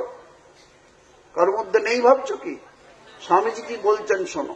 আমি একটা স্বামীজির ছোট্ট বাণী প্রতিদিন আমি তোমাদের রিকোয়েস্ট করছি, প্রতিদিন একটা করে ছোট্ট প্যারাগ্রাফ তোমরা বাণীর স্বামীজির পড়বে। দেখবে আজকাল ছোট ছোট বই পাওয়া যায়। এই যে মহারাজজি কিছু কিছু বই দেওয়া হয়েছে তো এদের কিছু, তাহলে যে বই দেওয়া হয়েছে একটা করে প্যারাগ্রাফ কি একটা করে লাইন মাত্র পড়বে প্রতিদিন। এই রিকোয়েস্টটা আমার তোমাদের কাছে আমি জোড়হাত করে বলছি, তোমরা আমার চেয়ে ছোট হলো প্রতিদিন একটি করে ছোট্ট প্যারাগ্রাফ বা কয়েকটা করে লাইন স্বামীজির, আমি লাইনগুলো বলিয়ে দিচ্ছি না হয়, রোজ একবার করে বলবে। বলো সবাই? ঠিক, এটা আমি রিকোয়েস্ট করছি, তোমার সনির্বন্ধ অনুরোধ করছি, পড়ো, দেখবে তোমার কি উন্নতি হবে। আমি ছোট্ট ছোট্ট কিছু স্বামীজির মেসেজ বলিয়ে দিচ্ছি, সেইগুলো তোমরা রোজ পড়বে। এই যে মহারাজ বই দিয়েছেন, বইগুলি পড়বে, দেখবে অনেক উপকার হবে। যদি গোল পার্কে তোমরা আসো, আমিও তোমাদের, একা এসো না, মেয়েরা ছাত্রীরা হলে বাবা কাকু পাড়ার কারু একজনের সঙ্গে হয়তো 7 জন 8 জন এলে আমি ওখানে বসে একটু তোমাদের সাহায্য করব, একটু হলে বসিয়ে দিয়ে আগে থেকে যোগাযোগ করে বড়রা আসতে বলবে। ধরো 7 8 জন 10 জন এলে কন্ট্যাক্ট করে যে 30 জন আমরা যাচ্ছি। হয়তো আমরা সব তোমাদের খাইয়ে দিতে পারবো না, কিন্তু একটা প্যাকেট, একটা কলা, একটা মিষ্টি, একটা সিঙ্গাড়া এসব কিছু দিতে পারবো। কিন্তু কন্ট্যাক্ট করে আসবে। আমি তোমাদের এই গৌরহাটির চেনা রইল, বলবো মহারাজ আমি গৌরহাটি আশ্রমে এসেছিলাম, আমরা 30 জন এই দিনে আপনার কাছে যেতে পারি। আমি ডেটটা বলে দেবো, সকালে পৌঁছলে তোমাদের যে একটা ক্লাস করে দিলাম ঘন্টা ডেকে, তারপর আবার ব্যাক করে দেবে। ভালোও লাগবে, তাই না? অনেক কিছু জানা হবে, বিল্ডিংটায় গেলে দেখাও হবে, ভারতবর্ষের বহু জায়গা থেকে দেখতে আসেন, আনন্দ হবে এবং শিখবে। তো আমি কতগুলো ছোট্ট ছোট্ট স্বামীজির মেসেজ তোমাদের বলছি, সেগুলো তোমরা এখন বলো, আমি বলার পরে বলো। দেখবে তোমাদের মধ্যে স্বামীজির বাণীগুলো সহজে তোমরা মনে রাখতে পারবে। এটা হলো কঠ উপনিষদের, বিখ্যাত উপনিষদের একটি বাণী, সংস্কৃত ভাষায়। প্রথমে সংস্কৃত মানে বৈদিক ভাষায় বলা যায়, বেদের যে মন্ত্রের যে ভাষা তাতে। উত্তিষ্ঠত জাগ্রত, বলো প্রাপ্য বরান নিবোধত। এটা স্বামীজি খুব সহজ করে, উপনিষদে এটা পড়লে একবার কঠিন লাগছে অর্থটা, কিন্তু স্বামী বিবেকানন্দ সবার জন্য সহজ করে দিয়েছেন, অর্থ করেছেন ইংরেজিতে এবং বাংলায়, এবং ভারতীয় বিভিন্ন ভাষায় সেটাই অনুবাদ করা হয়। আগে বাংলায় বলি, ওঠো জাগো, বলো আরেকবার, বলো ওঠো জাগো, লক্ষ্যে না পৌঁছানো পর্যন্ত থেমো না। দেখো ওই কথাটির এইটি মানে করা হয়েছে, মানে অর্থ করেছেন স্বামী বিবেকানন্দ। ইংরেজিতেও কেমন, দেখো ইংরেজিটা অ্যারাইজ। অ্যারাইজ মানে কি, এই যে আজকে যেগুলো শুনলে, যেখানে ছিলে তুমি এর আগে শোনার আগে, তার থেকে অ্যারাইজ, তাই না? আজকে তুমি এক্সারসাইজ করতে শুরু করো, আজকে আলোচনাগুলো সবগুলো মনে করতে শুরু করো, তার না ইউ আর গোয়িং আপ, তাই না? তাই ওই জায়গাটায় উঠে এসো। মানে কি, সচেতন হও, একটা দিনও যেন আর বিফল না হয় আমার শোনার পর থেকে। রোজ প্রত্যেক দিন এটা আমি করব। এটা হলো জাগ্রত হওয়া। বলো, উনি বলতে পারতেন ডু নট স্টপ। ভাষাটা ইংরেজিতে দেখো, লক্ষ্য করো কেমন শক্তিশালী। স্টপ নট, বলো stop not till the goal is reached। যত লক্ষ্যে না পৌঁছানো পর্যন্ত থেমে না। কি সুন্দর দেখেছ?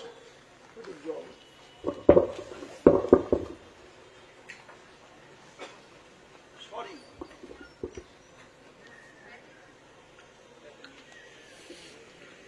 একটা, আচ্ছা না, আমি আমার বলে আপনার পরের প্রোগ্রামে চলে যাবো, একবার এখানে শেষ করবো। তো এইটা দেখো কি সুন্দর রাইজার। তেমনি কতগুলো বাণী বলাচ্ছি, তোমরা বলো। স্বামী, এটা তুমি রোজ লিখে রেখে বাড়িতে গিয়ে লিখে নিতে পারো, রোজ বলতে পারো। তা সিংহ হতে না দিলে, জোরে বলো, মনে থাকবে, সিংহ হতে না দিলে মানুষ ধূর্ত শৃগাল হবে। তোমাদের প্রত্যেকের ভেতরে এক মহাসিংহ ঘুমিয়ে আছেন। মানে এটা আমি তোমাদের বলছি, সেই সিংহকে যদি জাগাতে চেষ্টা করো আজ থেকে, যে হ্যাঁ আমি এক্সারসাইজ করব, আমি চরিত্র গঠনের জন্য উদ্যোগী হব, আমি এইগুলো করবই, যদি উদ্যোগী হও তাহলে তুমি সিংহ ভাবটা জেগে যাবে। বললো আমি ওটা জাগাবো না, তাহলে কিন্তু তুমি ছোট সিংহ হবে না, তাহলে কিন্তু এটাই মুশকিলের বিপদের আশঙ্কা। দেখো, তাহলে ছোট সিংহ হবে না, তুমি একটা সিগালে পরিণত হবে, ছোট্ট সিগালে। বুঝতে পেরেছ মানেটা? সিংহ ভাবটাকে এইগুলো অনুশীলন করা মানে বাহুবলম, মনোবলম, আত্মবলম, চরিত্র বলম, এইগুলো যদি তুমি চর্চা না করো, বলো আমার সিংহ ভাব জাগানোর দরকার নেই, তাহলে বাচ্চা সিংহ হবে না, ধূর্ত সিগাল হয়ে যাবে। সবাই নিন্দে করবে সোসাইটি, তারা স্কাউন্ডেল নাম্বার 1 হয়ে যাবে, যতই লেখাপড়া শেখো, হাইলি কোয়ালিফাইড স্কাউন্ডেল হয়ে যাবে একটা। বুঝতে পেরেছ? হ্যাঁ, পৃথিবী যা দস্যুবৃত্তি করে তাকে এইভাবে চলে। অশিক্ষিত লোক, অশিক্ষিত শিক্ষিত কোন দিক দিয়ে? কলেজে ইউনিভার্সিটির ব্যাকিং করেছে সার্টিফিকেট, ব্যাস, তাতে কি লাভ? অনেকগুলো সার্টিফিকেট জমেছে, সার্টিফিকেটের মধ্যে তোমার কি আছে? কিন্তু শিক্ষা হলো, শ্রীরামকৃষ্ণদেব জানো কোন ওই কোয়ালিফিকেশন ওই ধরনের ছিল না স্কুল কলেজে। কলেজ তো দূরের কথা, প্রাইমারি স্কুলেও কিছুদিন, প্রাইমারি স্কুলের নিচে পাঠশালা, পাঠশালাতে সামান্য পড়েছে। মা সারদা দেবী নিজের নামটা লিখতে পারতেন না, স্বামীজি সাধারণ বিএ পাস, সেই কলেজ আজও দাঁড়িয়ে আছে। এখানে দেখো সারা পৃথিবীর বেদিতে বসে পুজো পাচ্ছেন কেন? আমাদের মঠ বিষয়ের যে কোনো সেন্টারে যাও, দেখো বাগান পরিষ্কার পরিচ্ছন্ন। যদি শিক্ষিত লোক হয় কেউ নোংরা করবে না। আমি খুব দুঃখ পেলাম, আর নিশ্চয়ই তোমরা কাল থেকে করবে না, এখানে বেগুনি মুড়ি বা কিছু একটা খেয়েছো, কলা পাউরুটি কিছু খেয়েছো তো, আমি দেখে খারাপ লাগলো। তোমরা সবাই শিক্ষিত হচ্ছ, লেখাপড়া শিখছো, মানুষ হওয়ার জন্য এখানে আসছো, কিন্তু এখানে ওই প্যাকেটগুলো দেখলাম, রাস্তা এত পরিষ্কার পরিচ্ছন্ন, বাগান এত পরিষ্কার, এক জায়গায় প্যাকেটটাকে মুড়ে নিয়ে ছোট্ট করে কোনো ডাস্টবিন সেগুলো রাখা আছে, না ফেলে রাস্তায় পড়েছে, ওখানে পড়েছে। এটা কি? আর কোনদিন করবে কি আজকের পর থেকে? যদি কেউ করবে, এটা ওটাই মানুষ তুমি বোঝাবে, ওটা তুমি বোঝাবে। তুমি আজকে যে আমাদের আশ্রমকে ভালোবাসো, স্বামীজিকে ভালোবাসো, মানে এখানে সব পরিষ্কার পরিচ্ছন্ন, এখানে আমি কলুষিত করতে পারি না, এখান থেকেই আমি পবিত্রতার জিনিস শিখেছি, এখানে থেকে জীবন গঠনের শিখেছি। 50 বছর 60 বছর পরে তুমি মাছলোক দেখবে, সেদিন মনে করবো অতীত, বাবা এই জায়গা থেকে আমি শিখেছি, এটা গৌরবের মনে করবে। এখানে এসে নোংরা করবে কি করে? সব পরিষ্কার পরিচ্ছন্ন, গ্রামে, রিমোট গ্রাম, এটা তো তত গ্রাম না, এখানে তো ইলেকট্রিসিটি আছে, যেখানে খুশি চলে যাও, যে কোনো আমাদের কেন্দ্রে রামকৃষ্ণ মঠ মিশনে যেখানেই যাও দেখবে, বিদেশে দেশে সর্বত্র নিট অ্যান্ড ক্লিন, পরিষ্কার পরিচ্ছন্ন। কারণ পবিত্রতার প্রথম কথা হলো পরিচ্ছন্নতা, এটা করবে। কাজেই এইগুলো বাণী ছোট ছোট। আরেকটা বলাচ্ছি,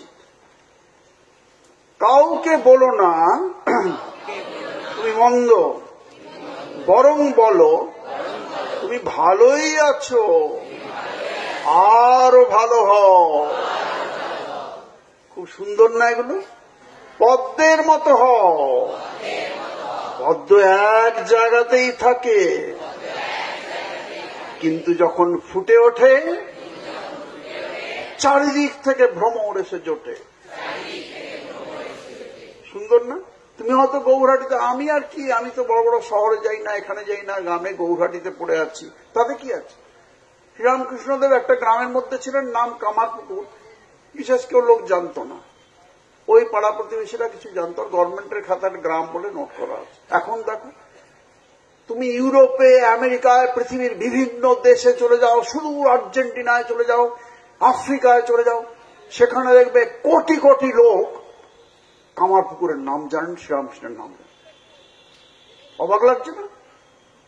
তুমি গৌহাটিতে বসে থেকে ওই যদি কাল থেকে আমি যেগুলো বললাম চ্যালেঞ্জ করে বলছি, কিন্তু তোমাদের সামনে কোনো প্যানপ্যানানি করে বলছি না, এইগুলো যদি কাল থেকে প্রত্যেকে এই প্রতিটা জিনিসকে চরিত্র গঠনের জন্য আমি চেষ্টা করব, আমি কোনোভাবেই অসৎ কাজ করতে পারি না, আমার জিহ্বা দিয়ে কোনো মিথ্যা বেরোবে না, একমাত্র সত্যই প্রতিফলিত হবে, তাছাড়া কিছু না। তুমি সত্য স্বরূপ হয়ে যাবে গৌরহাটিতে বসে। এর জন্য কোন পৃথিবীর কোন জায়গায় গিয়ে তোমাকে লেকচার দিতে হবে না, কোন সার্টিফিকেট হোল্ডার হতে হবে না। এটা শ্রীরামকৃষ্ণের জীবন, দিব্য জীবনই তার প্রমাণ। অনেক মহামানব আছেন, একমাত্র চৈতন্য মহাপ্রভু খুব হাইলি কোয়ালিফাইড ছিলেন, বাকি অনেকেই আছেন এরকম ধরনের। কাজেই এইটা তোমরা আজ থেকে সকলকে আমি বলছি, চেষ্টা করো এগুলো করলে তোমরা। অনেকগুলো আমি এইটুকু সময়ের মধ্যেই দেখো রাস্তা পার হওয়ার উদাহরণ দিলাম। কেন করেন বলছি, আমি বলছি না, শ্রীরামকৃষ্ণদেব বলছেন পড়ার চেয়ে শোনা ভালো। বলো, শোনার চেয়ে দেখা ভালো। শ্রীরামকৃষ্ণদেব উত্তর দিচ্ছেন, কথামৃতে দেখবে আছে পড়ার চেয়ে শোনা ভালো। পড়েছ, কিন্তু তাতে যা কাজ হতো, আজকে যে তুমি 9টা থেকে এখানে এখন বাজে ধরো এই 11:20, এর মধ্যে তোমাদের কি লাভ হলো কিছু? বলো, তোমরা ফ্রিলি বলো। হ্যাঁ, এই জন্য পড়ার চেয়ে শোনা ভালো, শোনার চেয়ে দেখা। তোমার বন্ধু আসতে পারেনি, সে শুনলো, হ্যাঁ একটা রামকৃষ্ণ মঠে কিছু হয়েছিল আমাদের, কিন্তু তুমি যে এলে, দেখলে, রইলে, রিপিট করলে এতবার, তোমার চৈতন্য সত্তা জাগ্রত হওয়ার জন্য এটা তুমি নিজেকে নিজে হেল্প করলে, তাই না? এর সাহায্য নেই। কাজেই দেখা ভালো, এটাই বেশি লাভ হয়। আমি একটা ছোট্ট কথা পড়ার চেয়ে শোনা ভালো বলছি, দেখো উপমা দিচ্ছি, জীবনে ভুলবে না। একটা উদাহরণ দিচ্ছি, দিয়ে আমার পয়েন্ট শেষ করে দিচ্ছি, আর দুটো পয়েন্ট বলে নিয়ে শুধু, বেশি আর সময় নেব। এখন দেখো পড়ার চেয়ে শোনা ভালো আমি বলছি কেমন, মনে থাকবে। শ্রীরামকৃষ্ণদেবের জন্ম বছরটা কত আমি যে জিজ্ঞেস করি, তোমরা সবাই যে ক্লাসে পড়ো জানার কথা, শ্রীরামকৃষ্ণদেবের মতো অবতার পুরুষ কোন ইয়ারে জন্মেছেন, ইংরেজি কোন বছরে, সেটা যদি আমি জিজ্ঞেস করি অনেকেই ধরো বলতে পারবে না। আমি পরীক্ষা করছি না, বলো মনে থাকে কি? চট করে থাকে না তো, কিন্তু আজকে শোনো, দেখবে কোনোদিন ভুলবে না, জীবনে ভুলবে না, যে ঠিকভাবে শোনো। দেখো 1836, জোরে বলো, 1836 শ্রীরামকৃষ্ণদেব জন্মেছেন। মনে থাকবে তো? মনে থাকবে 1836। কি করে মনে রাখবে? 1736 কি না, 18 দুগুণে 36, ঠিক আছে? হ্যাঁ, 1536 না, 1836, ঠিক আছে, এটা মনে রাখবে। এরপর 1836 থেকে স্বামীজিতে, আগে মাতে যেও না, স্বামীজিতে চলে যাও।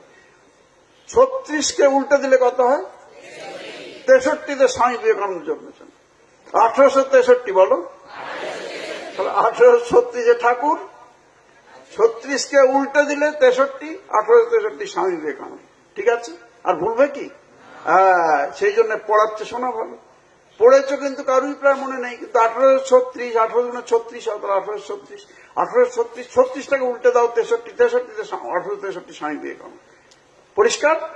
63 থেকে 2, 3, 4, 5, 7 নয়, যারা খুব অঙ্ক জানে তারা 10 বিয়োগ করে দিতে পারে ইজিলি, তাই না?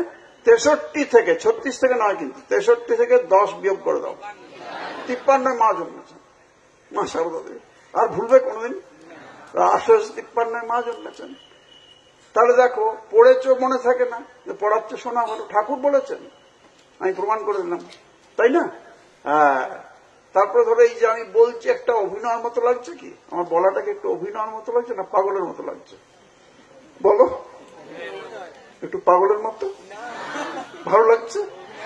তাহলে শোনার, দেখছো চোখে, দেখার একটা দাম আছে। এত সুন্দর মন্দির, এত সুন্দর পরিবেশ, এখানে মালা ঝুলছে, ওখানে স্বামীজিকে সুন্দরভাবে লাগানো হয়েছে, ঠাকুরমা স্বামীজি আমাদের প্রতীক এখানে আছে, মহান প্রতীক চিহ্ন। ওইটি মানে কি? ওইটি যদি ব্যাখ্যা শোনো পরবর্তীকালে, দেখবে বড় হয়ে আরো জানবে, ওটার মানে হলো শ্রীরামকৃষ্ণ স্বয়ং ওই প্রতীক রূপে আছেন। আর লেখার ধরন দেখো, সবকিছু শিখতে পারবে। এখানে দেখো কালার কম্বিনেশন, একটা হলুদ ব্যাকগ্রাউন্ডের উপরে ডিপ একটা খয়েরি কালারে এবং নীল কালারে লেখা হয়েছে, তলায় আবার অন্য কালার এবং ছোট সাইজের করা হয়েছে।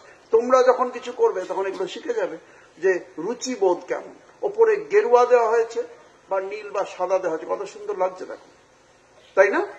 এগুলো তোমাদের রুচিবোধ হবে। তাই পড়ার চেয়ে শোনা ভালো, শোনার চেয়ে দেখা ভালো। পরিষ্কার? হ্যাঁ। কাজেই এইগুলো তোমরা আজ থেকে করবে। এবং চরিত্র গঠন ছাড়া একটা কি, প্রতিদিন এই জিনিসগুলো যে আজকে যাবে বাড়িতে, এগুলো নোট করে নেবে যে মহারাজ কি কি কথাগুলো, পয়েন্টগুলো বলেছেন, 6টা পয়েন্ট, তার মধ্যে এই পয়েন্টগুলো, এর সঙ্গে প্রতিদিন এই যে পড়বে তুমি এগুলো, একটা করে স্বামীজির বাণী বললাম রিপিট করবে, বা একটু করে ওই বই পড়বে, একটা করে প্যারাগ্রাফ। এটাকে বলে শ্রদ্ধায়। বলো, শ্রদ্ধায় হলো 5 নম্বর, কি না? চরিত্র গঠন 4 নম্বরে। 5 নম্বর হলো স্বাধ্যায়, মানে রোজ একটু করে পড়া। এই বাণীগুলো তুমি বাড়িতে গিয়ে লিখবে। সিংহ হতে না দিলে মানুষ ধূর্ত শীতল হবে। কাউকে বলো না তুমি মন্দ, বরং বলো তুমি ভালোই আছো, আরো ভালো হও। পদ্মের মতো হও। পদ্ম এক জায়গাতেই থাকে, কিন্তু যখন ফুটে ওঠে চারিদিক থেকে ভ্রমর এসে জোটে। এইসব বাণীগুলো রোজ, এটার নাম স্বাধ্যায়। 5 নম্বর। আর 6 নম্বর কি? প্রত্যেক দিন একটু কোনোভাবে সেবা করার চেষ্টা। প্রথমে কিছুটা আভাস দিয়েছিলাম। সেবা মানে ধরো যে আমি প্রত্যেক দিন সকালে আমার বাড়ির সামনে যে রাস্তাটা, হয়তো সেই জায়গাটা সবটাই আমাদের নয়, আমরা 4 জন বন্ধু, কাছাকাছি প্রতিবেশী, সবাই এসে ওই জায়গাটাকে পরিষ্কার করব, ঝেঁটিয়ে পরিষ্কার করব। তারপর আমার দিনের কাজ শুরু করব।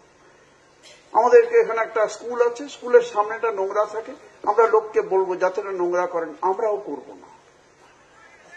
এমনি করে কোনো একটা জিনিস প্রত্যেক দিন কোনো সেবা। কোনো গরিব ছেলে বা মেয়ে ধরুন তার পেন নেই, তোমার 6টা পেন আছে, মা বাবাকে বলে যে ওর নেই একদম, আমি 2টো পেন ওকে দিয়ে আস। হ্যাঁ দিয়ে এসো, তুই দিয়ে আস।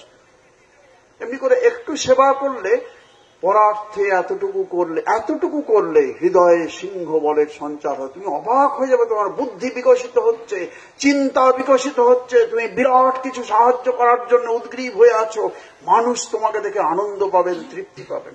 যা কিছু করবে দেখবে তোমার কাজটা পারফেকশন আসছে অনেক বেশি, কেননা তোমার ভেতরের শক্তি জেগে উঠছে।